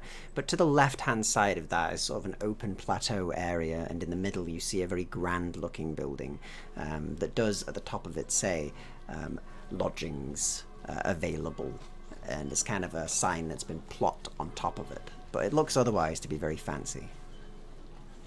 Repurposed, however. Well, why don't we start here and see what we can find? Yes, it looks very fancy. Yes, it looks doable. It's got like some sort of light brown stone, almost sandstone looking, and it's got these grand wooden doors and this courtyard outside of it. I actually have a question. Yeah, Would yeah. Faye know of any nobility within Sheffield? Okay. Yes. So, could you give me a very quick history or etiquette, the highest of the two, and apply any bonuses you have for your inbuilt things from your aristocrat calling? My history is 3, but my etiquette is 4. Go for the etiquette. I think basically if there is someone important here, I can get us in. But I don't think any of the other etiquettes really help. So it's going to be a +4. Mm-hmm. Here we go. Oh, that didn't On work. 11, you're having a think, but Hang on, it's actually a 15. It on a didn't add 15, 4. okay. So you're having a think. And you recall that there's not too much that was spoken about when it came to nobility in the north, from London at least. They always seem very self-obsessed. They're very much like, London is the only place that's important, and we're the only nobility that's around this country, and they don't even think there's civilization to the north. So unfortunately, you don't know many. You don't sort of trace back any lineages to here that you can think of that would be alive here still, but you do know if they were to be anywhere, they would be in the fancier parts of town. Damn, I should have asked Mr. Miller. Mr. Corvain, at least for your part, the university is probably where you should begin your search. Likely, yes. I may join you when you go and visit. Have a look around. You realise I have no interest in Sheffield University. No, very well. I mean, in which case I'll go alone, he says and kind of nods. I thought you did, but I'll go on my own. Thank you very much, Lady Faye. I will get to that soon enough, once you've, of course, booked rooms wherever it is you're going. I'll see what I can see. Faye sighs loudly. And he will sort of give you all a nod, and he'll look over to you, Alucard, and give you a look before he goes, I'll be back later. And he gets to walking towards the university. Wait, Mr. Corvain, I'll come with you. He stops in a step, turns around, and goes, very well, Lady Faye.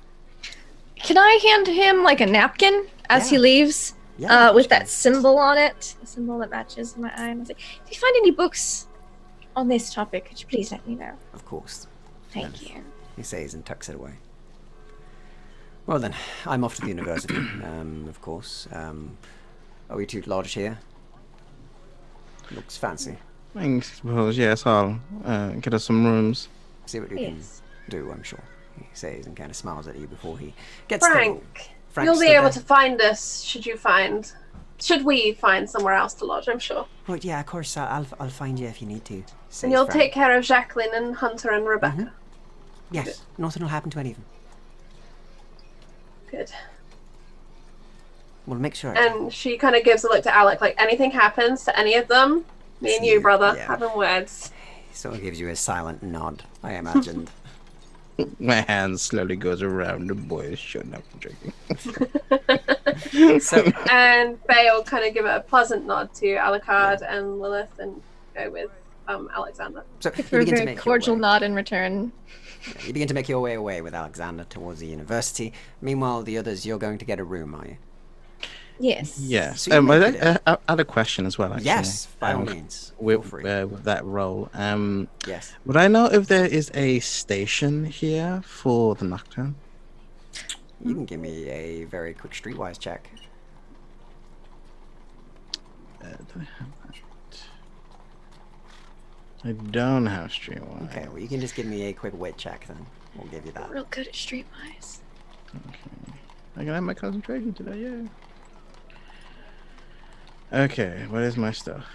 How do I roll? give it a What do I go. do? Oh, okay, cool, nice. Yeah, I up my concentration. No, Very nice. I imagine it's going to be a big old number then. Yep. 17. Oh, nice. Okay, so on your 17, you have a think, and whilst you haven't been far north in a while, you have travelled more than the others before across sort of this area. And you do recall that the Nocturne do have offices in multiple places, and they should have one here, at least here and probably in York as well, given their major cities in the area. They likely have some sort of place that they'd hide away here. The specific details you're unsure of, but you do know that you should be able to find them and that the church would have some clue. Yeah. You just need to ask the correct questions, Mm-hmm. which you know what to ask. So, What is the hour of dancing? What is when the moon is full? yeah, basically. Yeah, I guess we walk in and Okay. try and get a place. So you go into the big old building. It seems to have once been a massive town hall, perhaps, and as you sort of enter in through the massive wooden doors, you see somebody at the front desk look at you, and they seem to be sort of a younger lady, blonde hair, tied back, glasses sort of on. She looks through a book, and she looks up as you walk in and goes, "Oh, you're right. You come from far away, it seems. I ain't seen you around here before." Yes, we came from London. Right, yeah. Passing through for a few bedrooms. I didn't know people still lived down there. Well, welcome, anyway. You're wanting rooms, I imagine. How many are you wanting? Let's see here. I count here. How many do you think we should get, Lilith? And I kind of Let's like see. do a smile. Mm-hmm. I think Lady Faye. How many does Lady Faye need? She's got such an entourage. Oh, well, I mean, very big rooms, Ah, very big. One for Lady Faye, then. of course. It'll be sweet. Sure, let's get her a suite. That'll make her happy. Okay, we can do that. So Lady Faye, I believe Alexander will require a room. Francis Henry will require a room. I assume you'll require a room, Alucard? Yes, I All right. do like to sleep, yes. Would you Yes. require a room? I think I'll make do. Yeah, so 5 rooms, please. 5 rooms, very well. And thanks for the follow, Abby Marie. All right, she says, and she writes it down onto her notepad and closes it up and puts it to the side. Well, 5 rooms it is, and she hands you over 5 keys, each with a number on them. These are your rooms. You'll find them if you just go through there and upstairs. The suite is the top floor. The rest are just below it. They're all quite large. And as for pay, how long are you staying? 2 days. Two Nights? days. Yes. A night, no problem. 1 night, 2 days. All right, so that would come to around £15, please. I have that much. Sure, I've got it, Alucard. Oh, you have it? Yes, I do. I will have it. And you hand Oh. over the £15. £15. And she takes it and counts each one individually, then counts it all up again, and then takes it, folds it up, and puts it under the desk and nods. Thank you very much. Your stuff will be there for you, and you also get a meal every day in the dining hall. Fantastic. Of course. Thank you. All right. Have a lovely day. You as well. Thank you. And she'll go up to the rooms. All right. So you go up to the rooms. The roof. I mean the rooms. Up to the roof. And you go up to the rooms, and each one of them is very impeccable. Of course, Jacqueline takes the key for Lady Faze, and we'll go up to the suite, and we'll open that up. And they have almost an entire section of a floor of their own, and it's massive. But you don't quite see that as you go to your own rooms, and each room has its own individual bath area. It has a large, very nice and luxurious bed. There is a bucket on the side with what seems to be ice and a bottle of wine in each of them. There are some chocolates laid out as well. It's rather extravagant and fancy. All these things are incredible luxuries for this sort of time, and of course, since the Reclamation and since the Plague, these are a rarity. And thank you for the follow, Selwind. Awesome. We picked the right hotel. Yes, it's strange that these would be here, but I guess please, do you want to put your stuff in my room for now, and you can go as you please? Lovely. Thank you, Alucard. That is all right. Well, everything is sorted here. Everyone else is in their rooms. How are they? They're very good. Chocolates are excellent. Oh, good. You have not poisoned. I'm joking. We'll find out, won't we? And whose chocolates are you taking, as you do have 4 keys on you right now for everybody's rooms, so... Francis Henry's chocolates. So you go in, you take his chocolates away, and he just kind of looks at you a bit funny. I'd like to make like a shadow check to do Oh yeah, sure. Give me a shadow check on that. Try and He sneak doesn't them know that away. there's chocolate on the pillows. Yeah. See, I'm being very quiet. Let's give you a quiet sneak. Okay. So quiet. He So- never knew there was chocolates on the pillows. So he kind of walks in after you, and he's like, "This is my room, and you've already Oh, taken sorry, all the chocolates wrong and room. stuffed them away." Mm-hmm. And you make it out, and he kind of shuts the door behind you, and you make it Shake out. the box of chocolates. You have like Okay. 10 in a box. Mm. I look as she comes back into my room. Are you? I didn't want to take your chocolates. You might as well have them. You insist. That's what you're gonna enjoy yourself. So if you loot 4 rooms worth of chocolate, you would have 40 chocolates on hand. Fuck yeah. 40 luxury chocolates. Put that in my inventory right now. There's a combination of different types. There's different types of chocolates in there. So there's some sort of very nice sort of dark chocolates, some very nice milk chocolates, some very nice white chocolates. There's ones that are more like truffles and things like that. There's some gorgeous stuff there. It's absolutely beautiful, and each one of them tastes delectable. Oh, And they're quite big as well. You've not just got like a small chocolate each. It's like a small Oh. bar each time. yes. Beautiful. They'll sit right next to my 2 bag-o drugs in my inventory. So you have 2 big bag of drugs, and you have 1 massive sack of chocolate. Sack of chocolates. This is all I need in life. Honestly, right here. You're, Well, like, I don't living want life to. right now. I don't want to interrupt you. Oh no, it's fine. We have all night. Okay. Nice. But I say, well, I know you've been looking for some of your information. Yes. As you know, as you found out last time, I'm part of an organization called the Nocturne. They have places, Yes. Something about that. they have places not only here in England, but also across the pond as well. Lovely. They have vast knowledge. Quite a network. There is. I would like to introduce you to them, and maybe they might have some information that could help you. Well, all right then. Would you like to leave now? Look at you gorging yourself.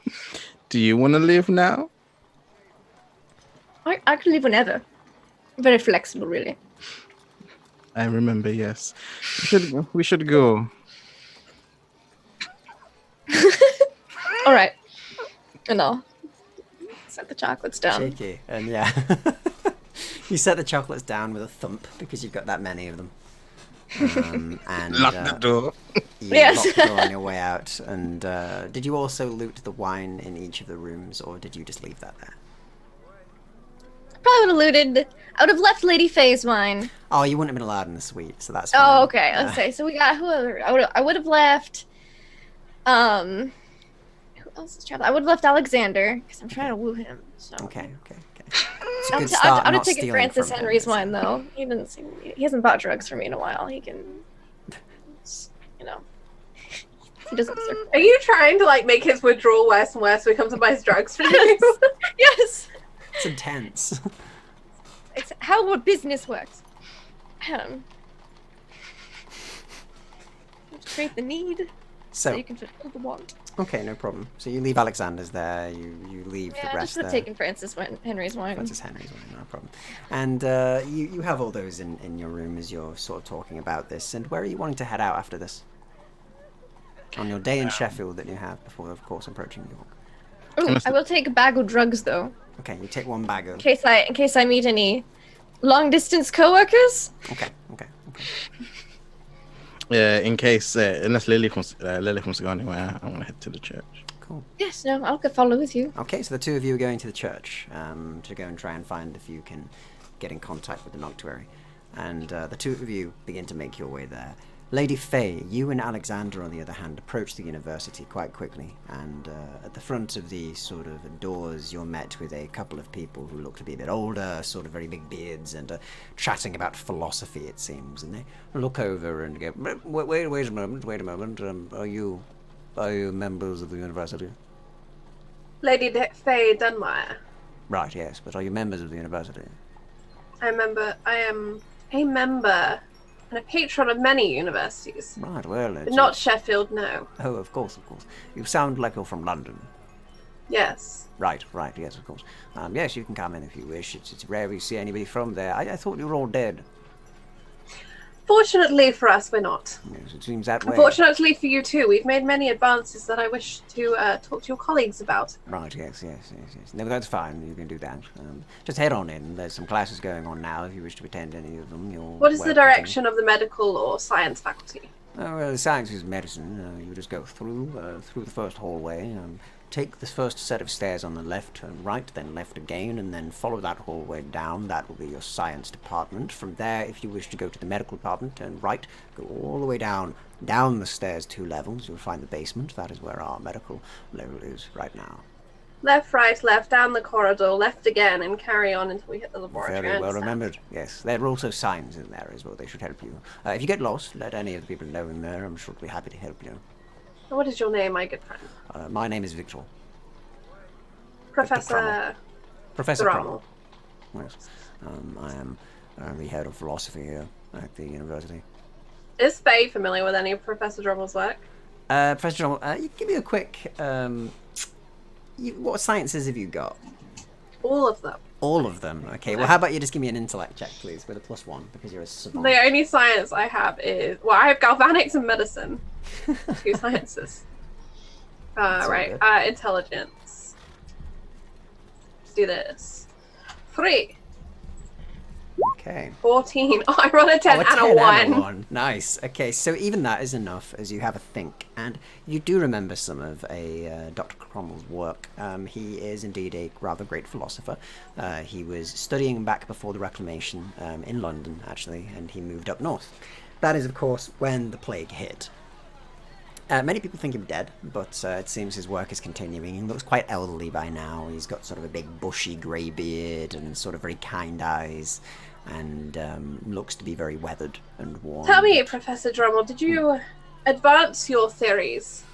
Yes, I've enhanced them quite a few times, in fact. Yes, I've been continuing my research. There's many books that I've been writing. If you're interested, I can get you a few copies of the manuscripts. I always enjoyed your titles. The Birds and the Bees was very Yes. right. I like that one as well. Yes, The Birds and the Bees is always one of my favourite titles. I thought it had quite a good ring to it. But I have a few other things, such as the nature of life and death within this world, and a philosophical discussion of course, the way that the afterlife is viewed in such times as these. But nonetheless, I won't bother you with such things. But if you wish to read them, I will get I your was manuscript. very interested in the reclamation of the material soul, Yes. which I believe was part 2 of the Birds and the Bees. It was, yes, indeed. Birds and the Bees makes way for that, and the Reclamation of the Living Soul, Mortal Soul, is a very interesting book indeed. I could speak on this for hours, but if you wish to discuss more, I'd be happy. Of course, I should not take any more of your time. No, you're not taking my time at all. Thank you very much. It's always good to meet somebody who's educated in my books and the way I do things. But, yes, I very much appreciate you and your being here. Please do enjoy your time in the university. If you need anything, let us know. And if you have any trouble in there, let me know. I'll see to it that they act proper. Of course. I mean, having seen the academic institution here is still intact and progressing, perhaps we could discuss some investment from the Dunmire estate. I'd be more than happy to discuss such things. The dean of these locations would be good to speak to. I can get you in contact with them if need be. I'm sure they'd be happy what for is his investment. name? It is her currently, and her name is a lady Magdalene Cromwell, I believe. Things truly have advanced in the north. She's a very good genius. Absolute brilliant. A very good genius. I enjoy your phrases, and I have missed them greatly. I'm glad to see you well and alive. I'm trying, for saying the least. It's been a trying time. My wording sometimes gets muddled. It's the age. No, He says and it's smiles fine. again. A very good genius would make an excellent book title, I think. I think it would. He says and takes a note of that down. Because what is the good in Good genius? genius. It's a very good point. I'll think on this, Lady Faye. He says and takes another note. And his other friend sort of stands there and he goes, right, and then makes his way away as he realizes that, Mr. Crew's going to be there for a long time now. So Mr. Thank you Drummond very is not much, going to be done Professor for a while. Drummond. I do No much problem. look forward to meeting Dean Cromwell. Dean Cromwell will be very, very happy to see you, I'm sure. You can easily find her. I'll make sure that she knows you're looking for her. Please, go ahead. Oh yes, please. You and your friend, he says, and gestures. Left, right, left, and then left again. Left, right, left, left again. Of course, Down the go up the stairs. stairs, or down the stairs for medicine, up the stairs for science. That's how you remember it. The way I look at it is science is for progression and medicine is for looking deep into ourselves. That's upstairs, downstairs, you know. I was very curious how that sentence would end. I'm very pleased with how it did. Yes, he says, and continues to write away. Mr. Corvain, shall we? Yes, he says, and then gets moving after the strange discussion outside. Do you really? Have you read all of his works? He says as you're walking. No, I haven't read all of them. I've skim-read most of them. I see. And were they any good? Frightful. I guess that's good for philosophy. He says as you begin to make your way through. Are you going to science or are you going to medicine first? She's gonna go and check the science faculty first. Okay, no problem. So you make your way towards the science faculty, and as you do, you see a lecture taking place, and you do see there are sort of these small galvanic devices on the table that are kind of cranked up. And you see that the lecturer currently speaking is sort of gesturing wildly everywhere. His hands are all over the place, and he's also just kind of cranking away this thing, and you see electricity begin to bolt out and jolt out of this little sort of generator he's got. And the rest of them are like, and then begin to take notes. And he's speaking about the basically the theory behind it, and he's speaking about electrical currents and The the like. patent switch through. How curious. Indeed, it Tell me, seems Mr. so. Corvain, what is the name of the gentleman we are seeking? It depends on which one it is, but the gentleman we're seeking goes by the name of Thomas Morley. Dr. Morley? Yes. He was a major in, I believe, I can't quite remember. I think chemistry was a big thing for him. Chemistry and biology. He was fascinated with how Well. chemicals reacted with bodies. His galvanics and physics are the current topic in the science department. Let us go downstairs. Of course, he says, and you begin to make your way downstairs. And as you do pass quite a few different, really interesting-looking classes from dissections. You see that one of the classes has actually got a specimen of an animate, and that they are currently sort of inspecting, and you see the animate sort of thrashing slightly, and it's very secure. But they're sort of pointing with a little pointer to different locations of it, and they've got sort of anatomical diagrams in the back of what they look like and the differences between them and humans. And you go through and you see other classes, such as some people learning the basics of first aid, other people who are learning about the different organs of the body, and they're currently studying the liver. And you eventually make it to an area in the very back of it, which seems to be quite a small class. And they seem to be learning what's said to be alchemy from the likes of things. It says medicine and alchemy, the benefits of combining both the sciences and medicines. Oh, you northern fools. Faye definitely, on seeing the animate, would have tensed. Yeah. Not enjoying the sight of it, and hurried past that. But she peers curiously now into this small area. Yeah. So in the area, when you look into the class, you do see it's a bit dimmer than the other ones were, and there are sort of little flames on little Bunsen burners that are burning under certain different reagents they've got. And there are only about 5 students in here who are all very much sort of doing their own work. And at the back end of the room is a gentleman with sort of grey hair that's swept back and very neat, and sort of been, he's got pomade and he's kind of slicked it back. And it's very neat, and he's wearing a lab coat at the moment and has a very sort of clean-shaven face and very stern features as he walks around and looks over the work of his students and begins to speak quietly to them. And upon seeing you at the doorway, he looks over and gives you a nod, and then sort of excuses himself before walking to you. Well, hello, how can I help you? Good morning. Good I morning. am Lady Faye Dunmire. Lady Faye, a pleasure to meet you. I am Dr. Thomas Morley. It's a pleasure to meet you, the professor of medicine and alchemy within this brilliant place, this bastion of knowledge. Very and education. familiar with your work, Dr. You Morley. are? In fact, we've come all the way to Sheffield to meet you. Oh, well, I'm honoured.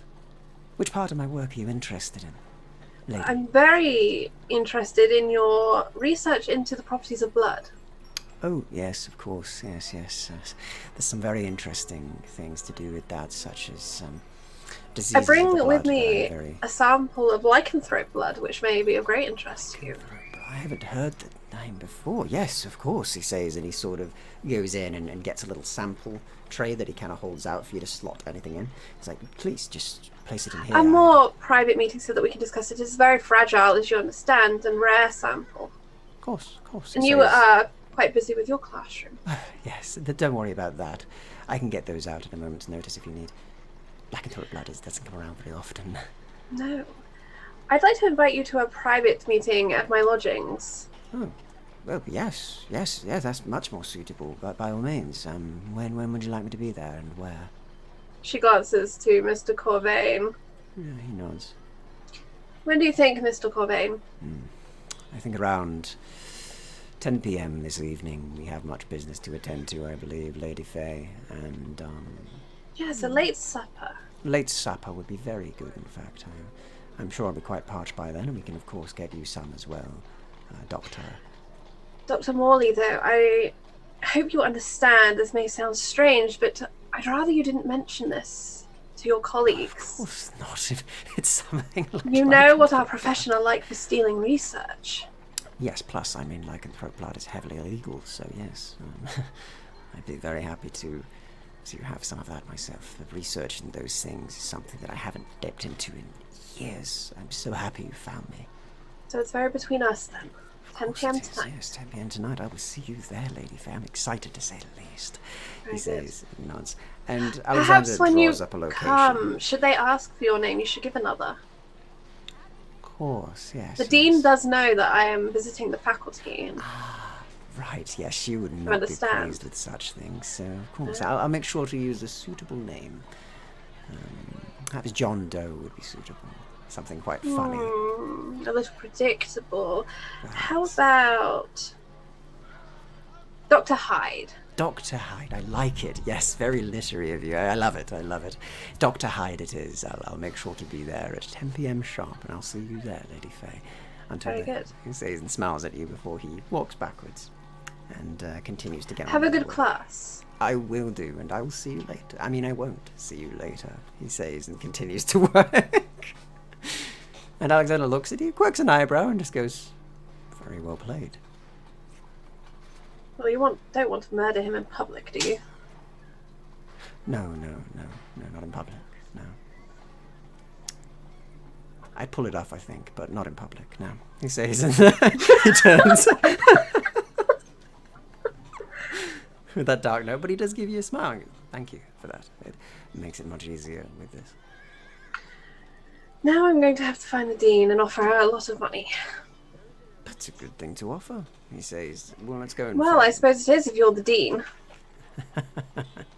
And soon after, you begin to go and try and find the dean. Meanwhile, across the town, what are Alucard and Lilith doing?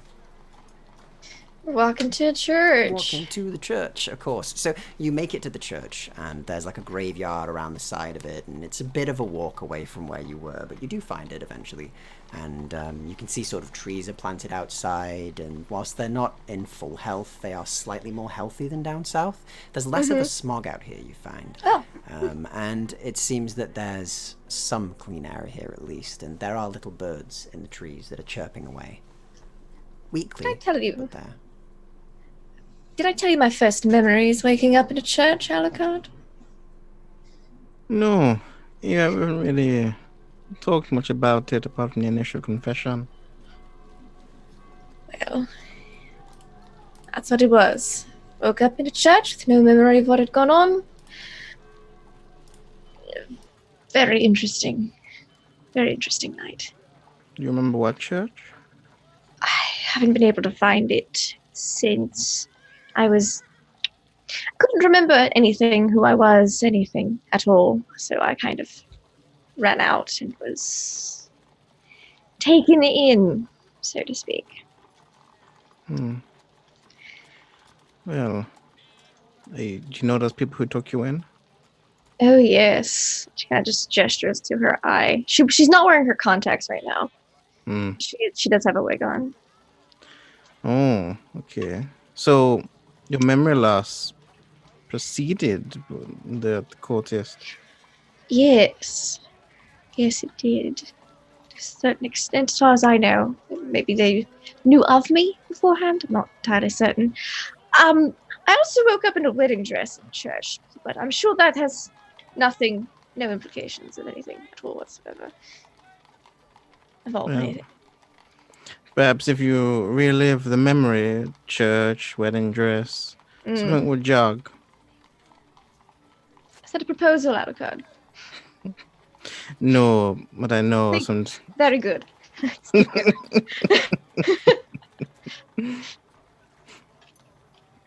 Let me walk in the church. Yeah. Okay, so as you make it in, you find the place itself is quiet. You sort of make it into the into the church through the doors, and there are many pews that are set out, and there's the stained glass windows on either side of you, and at the head of the building as well, with beautiful murals of religious imagery there. And you see a lady at the end, sort of middle-aged, some grey in her hair, swept back and pulled back tight, with a small hat on her head, and other than that, some plain black garb. And she looks over towards you and gives you a nod, politely, and takes sort of her step down from the altar where she currently is and walks over towards the two of you. Good day to you both. What can I do for you? It is good. Are you... What was the name I was given, sorry? You were given the name of... It was... Miss Elizabeth O'Creel. You, Miss O'Creel? Yes, I am. What brings you here, child?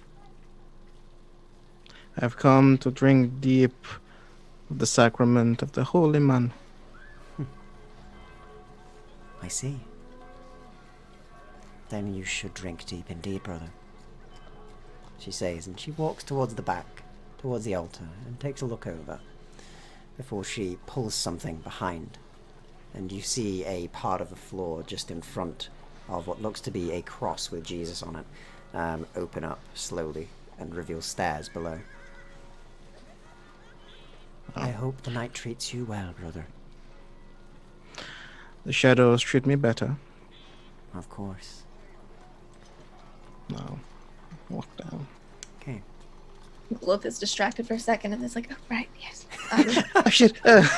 She's probably, I don't think she's stepped foot inside a church except to be again like, nope, this wasn't it. And then trying to look around is very distracted and trying to just be like, what was going on? So. Okay. And you begin to make your way down beneath the church itself. And as you do, you begin to hear sort of the noise of the city begin to cut out slowly. And you hear the grinding of gears and the stone floor moving back into place. And as you're plunged into darkness, dim lights begin to flick on all the way down as you make your way down a winding staircase underground. And you arrive at a door with the symbol of the Noctuary upon it. That's all you see at the bottom. There is a handle, of course, and it doesn't seem locked. I'll do like a quick succession knock, pause, and then like another one. Cool. And as you do, the door swings open, and inside you see a large circle room, which is almost like a big cylinder. And it's got many different murals on the side of the wall that have been painted, banners hanging of the Noctuary, and you see multiple seats around in a circle, and in the center is a table. And behind the table you see a gentleman sat. He is wearing sort of very dark and fancy clothing with a red shirt, and he seems to have sort of a big beard growing that's trimmed very neatly and kept impeccably neat. And he looks over. There's a crossbow on his table with him, loaded. But he looks over to you and gives you a nod. Brother? Brother, And what brings you here? I have come. May I enter? You may enter. Come with my friend here, Miss Lilith. Who? He nods once. She is a remarkable individual who has had some encounters in her life with some court and strange happenings. I feel there's some goodwill that she could use the facilities, and I have some questions as well. Of course. Information. Well, take a seat. And same with you, Lady Lilith, as you were called. It is a delight to see people coming and visiting this place at this time of year. I am glad to see you well, brother. He says as he looks over to you. And as he does, could you give me a quick intelligence roll, please? Yeah. Perception? Please. Okay, what is my perception? What's perception again, sorry? It's just said an intelligence check, basically, not a perception, sorry. So just Oh, intelligence. right. Just your intelligence. base sorry. raw brain powers. 7 for brain. Actually, I'm gonna reroll that. Yeah. A whole bet. 7 brain powers. No. You I'm just like, do not recognize him, as he then states. Oh, Hold on. I won't reroll it. Sorry. He use second mine. chanced it. That's Yeah. a good choice, as you get a 19, and you in fact do recognize this gentleman. This gentleman goes by the name of Reynard Pennington, and they are one of the oldest members of the Noctuary, and somebody that you should definitely remember. Yes. As they were one of the people who taught you back in the day. Mm-hmm. And he's still looking at you as if he knows that you haven't clocked on to who he is yet, as it's been that many years. But he slides the crossbow to the side. It is good to see you again, Brother Alucard. It is you as well. Your beard's gotten longer since I last saw you. I've been trying to grow it out a bit, see if I could make it work. I've had some good comments on it by some people. Looking Apparently good. it makes me look distinguished. I kind of like that word, so... It is a good word. People back in London use wax. And it's quite good for it. Like that of the ear or of candle. a special kind of wax. I can get you some It would be for good. connections. I don't think I'll be going back down that way soon, so that would be very good indeed. Of course. Lilith, this is Renard. A pleasure Pleasure. to meet you. Well, how is things here in the region? Troubling. I've heard there's movement from some of the vampires in the area. They're starting to gather, starting to come together more. They're building groups, especially up north where we are now. I have heard that there are a few in this city. I was debating going and confronting, but they seem quite powerful. There is one passing through the area. I believe they were going towards York. One that I believe is very tied to you. I remember you called her, was it V? Yes. A lady by the same description passed through here not long ago. Only say, a week ago. She seemed to want to move on quite quick, to get to York.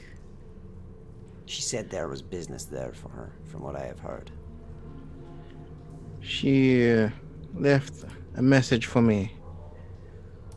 She Left did. it there for a while. Somehow knew I'd be coming through the last place I was. That is strange. She may be keeping an eye on you, but to place a message there so ahead of time seems to be strangely forward-thinking. Yes, it was years in the making, but still, to know that I'd be coming through at all. Is worrying. Strange. We can talk about these vampires, and I can help you with them if you wish. If you have the time, then a hunt would be good. But I get the feeling you're not here for long enough. They will be here still.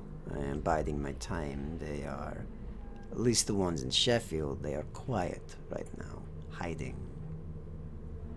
Though in plain sight in some ways. I know who they are and where they are, and I'm waiting for the time to strike. All right. Your friend here, Lilith, is it? And what is your experience with those who roam the night?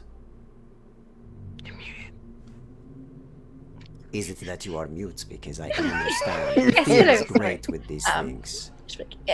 With vampires? Specific? Vampires, ghouls, things of the night. I've seen animates. Of course. I've had some dealings with lichens. Rare, but interesting. I haven't Yes, seen one of very those interesting. In many years. Vampires I can't say I've really met any. So, Good. that I know of. You'll be best not to. Someone like you, they would likely enjoy turning you or draining you. Why is that? It just taps near the eye. Ah, Your blood has power, yes? that's what people keep telling me. He nods once and goes, da. I'd love to know more about that specifically, if you happen to know anything. I was once kept, let's say, captive by a specific cult. There's this symbol, the dedicated, I typically go by. Dedicated. Yeah, he goes under his With desk that. and he takes out a what looks to be like a medallion or a badge, and he just places it Uh-huh. on the table, which is of the dedicated. It's the same Yeah. symbol as you know, the sort of strange eye-like symbol with the star. Mm-hmm. Yes, that one. They're very interested in me. And I don't know why. I have no memory of anything from the past, except for the past 18 months, but they were very intent on Well, whilst they can keeping me say as a they're battery. I obsessed as suppose. that sort of thing, they see power in blood. They think it can bring everything forward: civilization, technology, power. They believe that there is power in blood, that particular bloodlines are of better standing with how they may develop certain abilities, he says, is all rubbish, but they believe it. But you do have some strangeness in your blood, yes. Those eyes I have only ever seen in pictures of certain things, certain books. But they say that those people are blessed of blood, yes. Yes. Can you read the Russian? He says as he looks at you. Pardon? I cut out for a Can sec. you read the Russian? He says. Can as I he read the looks at Russian? you. Can I read the Russian? He takes out a book and sort of flicks Can through. you, It Sarina? seems to be his notes, and he opens it up, and there is a drawing of that symbol, and he turns it round to show you. Can you? As you look at it, could you give me a very quick intelligence check, please? Oh no, that's my worst one. I'm not intelligent. It's okay, I've got some rerolls. Yeah, let's reroll that. Second chance. Oh god! You've got another one, technically. Yeah, We let's get them only back per reroll. session, and we're getting to the end, so, Yep, let's use another one. Fuck me. You know what? Let's use the last reroll, because I got 3 of them suckers now. Maybe we can just... Fuck. Oh my god. So every No, time should've you stuck with try the and read 11. it, and you do actually can actually read some of the words, like maybe one in every sentence you recognize. Huh. Maybe it's just it's But- been so long. Like, Maybe. I can make some of it out. All right. Well, that is there is information that I can get Yes, you, but very long it time. is. We'll have to get it written. These are my own notes, but you would be looking at old news of Russians. There is some folklore back home, along with some secrets we keep. Yes, do tell. It would take a while. You're best to read it. Ah, yes. Does the name Anastasia ring any bells? No. Chance? Yes. Okay. Do you have a second name? I was very recently informed that that might be my actual name. Lilith was the name that the dedicated called me. He kind of leans forward and looks at you a bit more. She'll kind of pull off the wig too. Maybe like if he seems to know something. Seems to Maybe maybe he have can some tell. idea, Right. but he's being, he's being sort of, Being coy. he's being coy about it. Rude. And he looks you over and goes, that explains a lot. And then just continues to write notes. I look So, over Mr. at Alucard. You may not have time to help me, but I do have a request for you. All right, but please, if you know any information, I'll consider a payment for this. In this case, I believe that the knowledge should be kept to ourselves for now.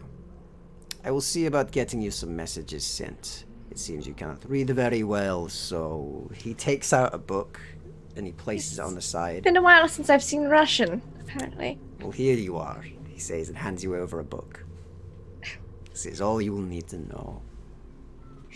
Thank you. I'll get right on it. An avid reader. Of course you are, he says, and smiles at you slightly. Keep her safe, Alucard. Don't let the devoted get to her. No, I won't. What was your request? That is it. Keep her safe. Don't let them get their hands on her. Well, that was something I was going to do anyway. Good. Now it is official Noctuary orders. Oh, fantastic. Just. And whatever you do, don't let the vampire drink her blood. Why? You don't want to know why. Well, I've already had some of that blood, so I'm kind of in the realm of needing to know. You've done what? He says as he looks at you. I'm going to move everybody back to their rightful places as I've switched everybody over. But yeah, boop. It's a Lindy in the middle and a Faye on that side. Oh, this was just too much for Lindy. It was. She's like crashed from it. Oh, Lindy.exe. The devoted are trying to cut her off. Yeah, basically. She knows too much now. You know too much. You know too much. You know too much. Das Vidania, Lindy. Oh my gosh. Yeah, I heard you don't want to know, and then I cut out. So Yeah. Then you should probably drink less. He says to you. Luckily, you are half vampire, half not. So you should be fine. What would be the danger? Mainly When you're just saying that the power and blood is ridiculous. the power of the blood is big. You give that to vampire, you let them drain fully, they will gain powers that are almost myth among their kind. There is more to it, but she can find out by reading. There's more fun this way. And I must get my fun Interesting. where I can. Of course. Pennington. Haven't changed. But I have some information for you. I would like you to go down to... We came from Oxford, right? You did, yes. I will send down a contingent down to Oxford. There's a group of Lycans down there who are normal, docile like me, in control. Who I Gotcha. believe could be assets within a Nocturne. I will send some people over to have a look. I think we have some people in that area. We'll get some letters sent. Thank you, Alucard. I will make sure that they know of it. I'll send some of the special units to check it out in case they are not as friendly as you state. Tell them to say my name and they should be alright. I will tell them to tell your name. Also, there's gonna be a murder here soon. Where you got plans on killing someone. He says, we can cover up if you need. I know. But I am traveling with a man who goes by the name of Alexander Corvain. Okay, never heard of them. Are you to kill him? No, he is working for the Queen, as I am in part. He is a recent subject of the... Was I told the name of the group that did it? You weren't, no. You weren't told them. Of the Reclamation Experimental League. I don't know the exact name. In relation to the things that your friend is related to, I believe. Yes, I know of them. He's on a vendetta, and they currently are active again. I have to stop one of their experiments. This is troubling. Very well. Keep an eye out, see if there is anything else, and keep a good eye on them as well. We can't have them getting out and doing things if they are different. The monsters that they made within that place are much different from the ones we hunt and know. Unpredictable. Strange. Yes. Of course. Do you mind if I stock up before I go? Stock up. We have some garlic in. Doesn't work, but it is good for cooking. We have some sticks. We have some crosses. Again, doesn't work, but it is good for theming. We have some crossbows back in. Some swords, some whetstones in the back if you wish to sharpen your own. How many silver bullets? I have at least one box full in my drawer. You can have. He says that he opens it. No, it's fine. You keep that for yourself. It is fine. I am already fully loaded on my own. I have spare box. I can get more ordered in easy time. This is City of Steel. They also have other metals. Quite easy to get here. Alright. I have a piece to go with it. Now you're pulling my leg a bit with this, but he says, and he puts a revolver on the side. Heavy revolver. Ready I big like gun. pick them and slide them over I to like to Lily. call it the Redeemer. Yes, you know I'm not very good with the gun. I can show you. Fine. I will say one thing. Redeemer has big kickback. Hold with both hands. Redeemer. Yes. It is the name Very for it. carefully pick it up, pointing it not at anyone. It's not loaded. And then suddenly it goes off. Don't worry. Shoot Jacqueline. No, I'm kidding.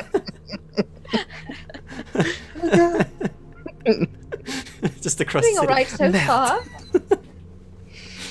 But if I need to, I suppose bring out the big guns rather than just a mild backhand. Well, I will tell you, that is better than backhand. That is like backhand from God.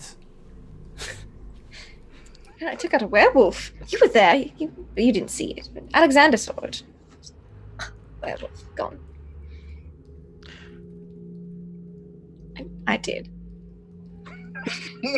Sorry, I realized I muted. Looks at you and just says, took out the werewolf with backhand? Among other things. Other. Lilith, have you ever heard of the Noctuary before? Here we go. I just kind of like roll my eyes. I've heard of the Noctuary. Just now, this Alucard told me today. Very well. I will speak to you of our history and of a new place that has opened up within our organization. He says, I'd rather like to read through this book first, if you wouldn't mind. You cannot read. You can do later. You can listen first, he says. And then he takes out another big tome and he goes, it will be a while, but listen careful, he says, and begins to read out some pages on Noctuary. And we'll leave you there for a moment, as we'll go back to Lady Faye Dunmire, who, Lady Faye, you've managed to go to the I Dean's never office. get given nice books. And you are, in fact, given a meeting with the Dean and in her office, which is kind of on one of the upper floors. A beautiful open office. The windows have filters on the outside, so you can open it and have cleaner air filter in. And it seems quite nice. She's got a bird in a cage that she's got at the side. It seems to be a parrotlet that is sort of tweeting away. And she sits behind the desk. She is a little younger than you'd expect, around your own age, in fact. And seems to have sort of tied back red hair and is wearing a very nice suit. And she sits behind her desk and sees you as you enter and gives you a nod. Good evening. Pleasure to meet you, Dean Cromwell. I've Pleasure heard to very meet you. much about you. And she'll hold out a hand. She holds it out and takes it and shakes. Very good to hear about you as well. I've heard you're very good at what you do. I have actually heard some whispers on the wind of a Lady Faye Dunmire and the inventions of which you have been dealing in. Oh? Yes, we've heard some things. We don't get much information from down south, but the little bits I do get, being the dean of this place, does help. Still, it's a pleasure to meet you. Please, do take a seat. Oh, thank you. I don't intend to stay too long. I'm sure your time is precious. Oh, it is, but you're very worth my time, Lady Faye. Yes, well, my money is. And she sits down. That too, she says, and kind of smiles at you a bit. Would you like some tea? No, really, I do intend to leave quite soon. And I do not mean any offence, but No. we are only in Sheffield a very short time. No, not a problem at all. I mean, if you need to move on through, you need to move on through, but let's discuss business then. So, what is it that you wish to do as a deal with this university? I wish to invest in your science and medical department. Brilliant. How much are you wanting to invest, Lady Faye? I think £100 to begin. That's a good amount. I'm in for that. £100 to begin. And she takes out some papers and writes it down.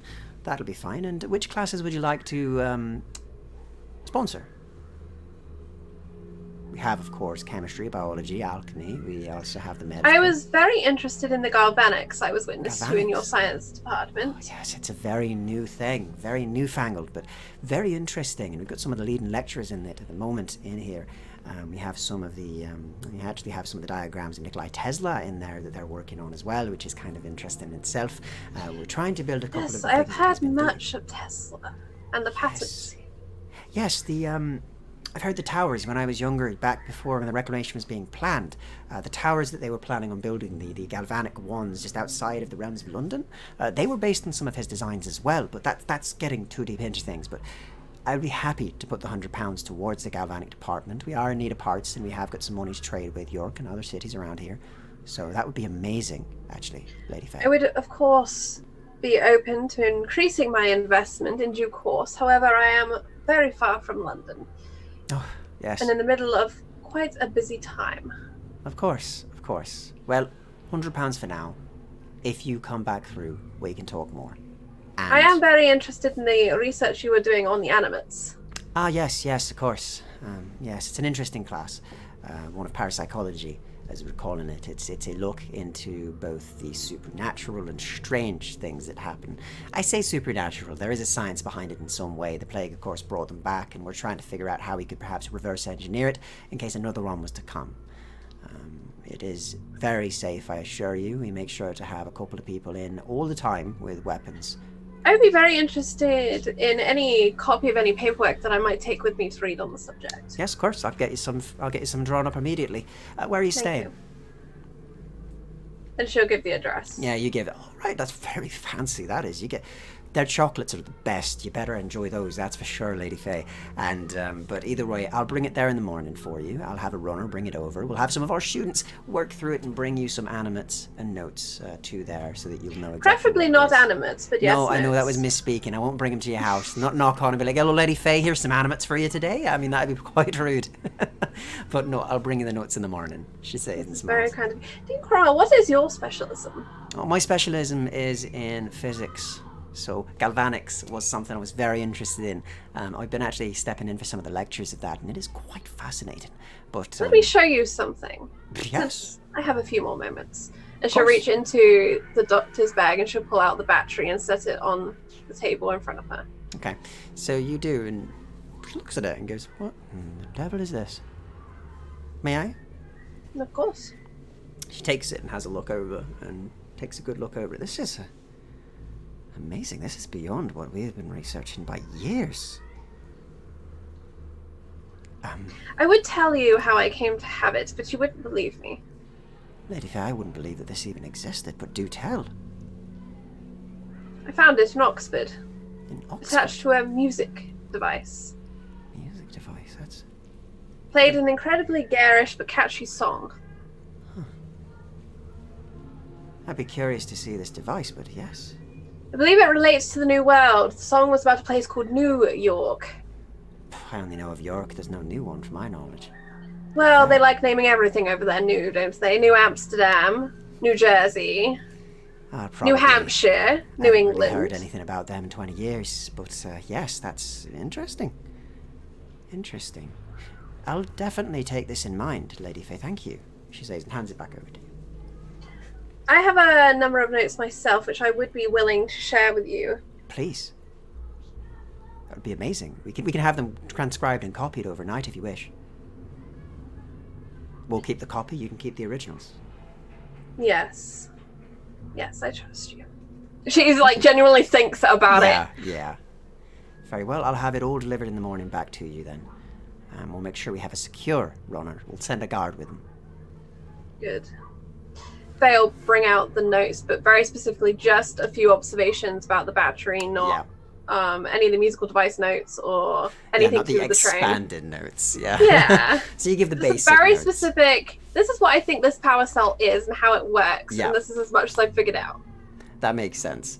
So in which case then, you manage to do that, and you get it all sorted out, you get it all written down and sorted for them, and you hand it over, and she smiles, nods, and basically simply goes, "Thank you so much. I will see you in the morning with the runner. Everything will be brilliant." I've been attempting to figure out its limits.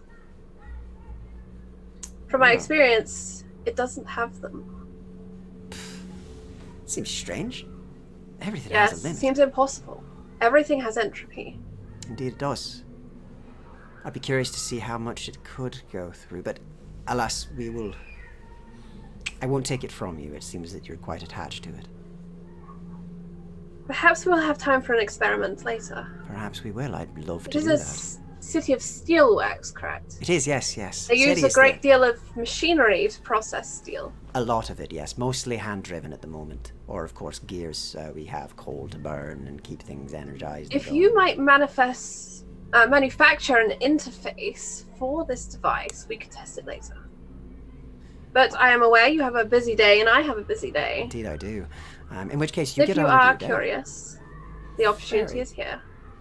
I'll have the students draft something out for you. By the time you next come back, we'll have something ready for you to test. How does that sound, Lady Faye? Good. Yes, I shall be coming back through here on my way back from York. Very good. Well then, it's been a delight to meet you, Lady Faye, and I look forward to your next meeting. I'll make sure the Galvanic students know exactly how much you've put in their department, and we will up the education as needed. Thank you, particularly in the female students. Of course. She smiles a bit and holds out a hand to shake your hand before you go. And she'll shake. It's been a delight. You keep well, Lady Faye. And you, The roads to York are incredibly dangerous, so be careful there. We've had some problems around here with animates, but there is significantly worse. I'd suggest if you've got a way that isn't walking, I'd do that. And take a I shall bear veritable that army in with you. mind, Dean Cromwell. Thank you very much. Tell me, with the notes, could you also supply a list of colleagues in York? People interested in similar Certainly. fields that I've expressed an interest in. Certainly, I'll make sure to do that right away, she says and nods. I'll get what I can. I know a few of the Thank people you. there. And she writes down some notes and then nods. You have a lovely evening, Lady Faye, and enjoy Sheffield whilst you're here. I shall do my best. I'm sure, she says, and of course you leave. What else do you wish to do on that day? I don't know. Is it just going to be sort of exploring a bit and relaxing? Or... I think she would probably touch base with Alexander to make sure that he's set Yeah. with some sort of plan. Yeah, he's sad. He's And it'll sink in that she's just arranged for someone's murder. Yeah, I mean, he would, after you've sort of had that talk, and he nods and says, do not worry, the preparations are very much made. But aside from that, he would also say, are you sure you're okay with this? You aren't responsible for what is happening. You understand that, right? Well, I trust you would have found a way, I have. regardless And of my interfering. if anything, Lady Faye, your way has ensured that there will be less risk involved for all parties. The less I know about it from now on, the better, though, Mr. And I will Corbett. ensure that the deed is very secretive, and you will not hear of such things, he says and nods. But I thank you nonetheless. Have a good evening, Lady Faye. And he bows to you. And he goes away to go and conduct his macabre work. Mm. But aside from that, the chocolates are very good.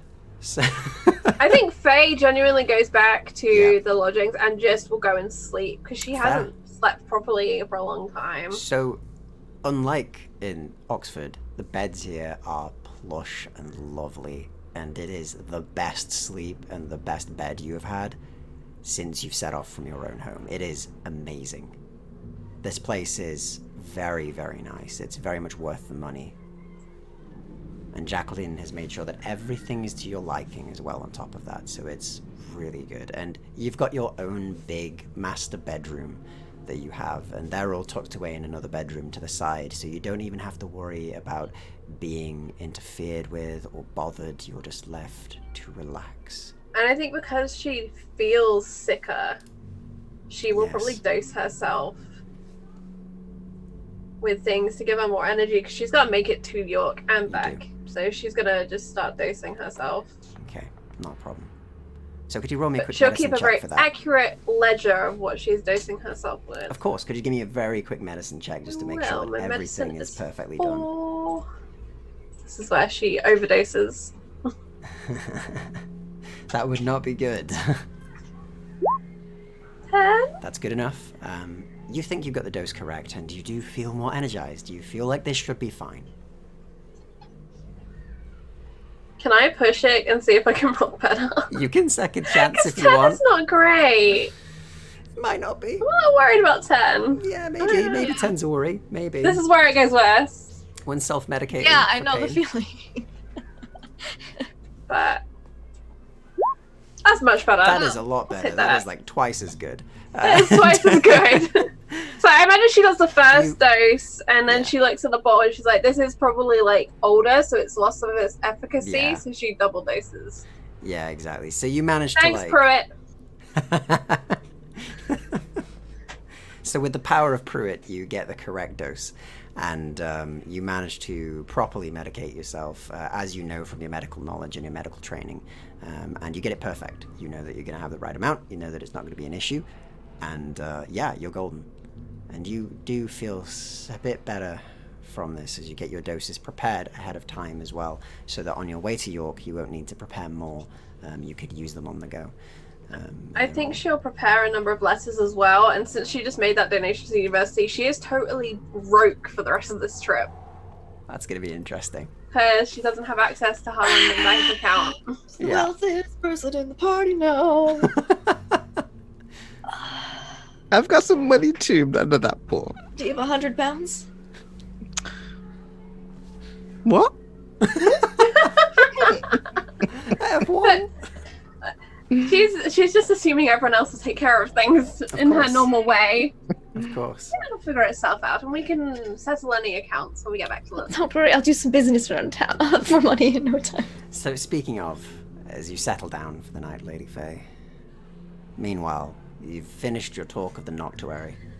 At the end of it, he simply states, "That is what we are. We hunt things and make sure people know of things that should not be. We make sure that those who live in the light are protected from those things that lay in the shadows waiting to eat them. And you have specific power, it seems, within your hands." Just the backside, really. I'm awful with punching and slapping. It's the back. It's them. But So I would like to offer you membership. can I think on it? Of course, of course. I very much like to think on it. And Thank if you speak of this openly, we will kill you. I would never speak to anyone of this ever. No. Oh, Lilith, you gotta bang this guy. I've already crossed off Dampier, though. I gotta bang Alucard. He's not, though. Then you have good evening. And please, if you ever need to see me again, return here. I will have plenty for you. And Thank Alucard, be safe. May the shadows guide you, brother. Hey, will you always be on my back, and you as well. I am sure I'll be fine. They have few jobs left here than a couple in London. We'll see to it quite quick. All right. See you later. And you, brother. He says and gets back to working on his stuff. And if you see V when you go to York, be careful. She is not a young vampire. She is old and powerful. Yes, she's not the only one who's older now. That you are. You ready to go, Lilith? Yes, let's not take up any more of his time. And we walk out. As we're walking up like the long stairs, I just gonna say, I speak some Russian. I can Do you read it. really? I got a few words, but apparently I've forgotten how to read Russian. So Yeah, well, he was my mentor many years. maybe we can read a bit of this book later. But right now, I could honestly go for some drugs and alcohol after all that. What about you? Yes, I forgot. All right. I bet I can find some wonderful people to party with. Okay, so. And at that point, you go into like a So funny. montage where like Lady Faye is setting out all of her things and getting everything perfect and getting some good rest and is doing her preparations to fix her sickness and maintain her body. And meanwhile, the two of you are out having a montage of drinking and... Do you need me to make a streetwise check? Because I'm Please, going to try to sell some of please. these drugs too. If you make me Yeah. a streetwise check to see if you can do that. But you are kind of... The two of you are like on the town in Sheffield, like, the entire night. And Oh Yeah, my wasn't that goodness. your job from Robbie Carr was to start selling that? Yeah, it was magic to start eye selling in drug? Sheffield. And maybe I'll meet somebody who knows. Dear old Robbie. Oh, Maybe. dear Robbie. Dear On Robbie. 17. On a 17. So you do manage. very You go around and you manage to like throw them out where you can. You manage to sell about £10 worth of the stuff that you've got on you, and you do also run into somebody who is known by the name of Bobby Carr, who, if you remember, was the cousin of Robbie Carr. Yes. And he looks at you and he Robbie seems to sends be. his regards. He looks at you and goes, "Robbie's alive? Bloody hell. Oh, alive and Thought he well. was dead. Oh, that's good then. Oh, I'm glad he's Take it. doing well. made quite a name for himself down in London. I Do a lot see. of business. All Yeah. right. I never saw him as a business type. Well, you know Robbie, and I'll kind of pull out some pharmaceuticals. Oh, business, he says. Business. And that's where I'll cut that. As that's your little montage there. And as the night rounds down and the two of you wander back, and of course it is quiet as you do, as you stagger back inside by the end of it, sort of trying to keep quiet as you're walking up the stairs and past all the posh rooms, and you make it back to your room safely. But all of you Read know... this book like a bedtime story. I don't. Yes, I'd say Like- loudly. And you all settle for the night and have an amazing night's sleep before you know that tomorrow you're to set off to York, your final stop on this journey. And we'll leave it there for this session. So, we'll go around, let us know who you are, what you're working on, what your favourite moment was for this session, and then we'll call it for today. And next, in 2 weeks from now, the final session will be taking place of this series, where we will be heading to York and finishing this journey to deliver this canister to the labs that you were told to. So, Pro Restar, thanks for playing.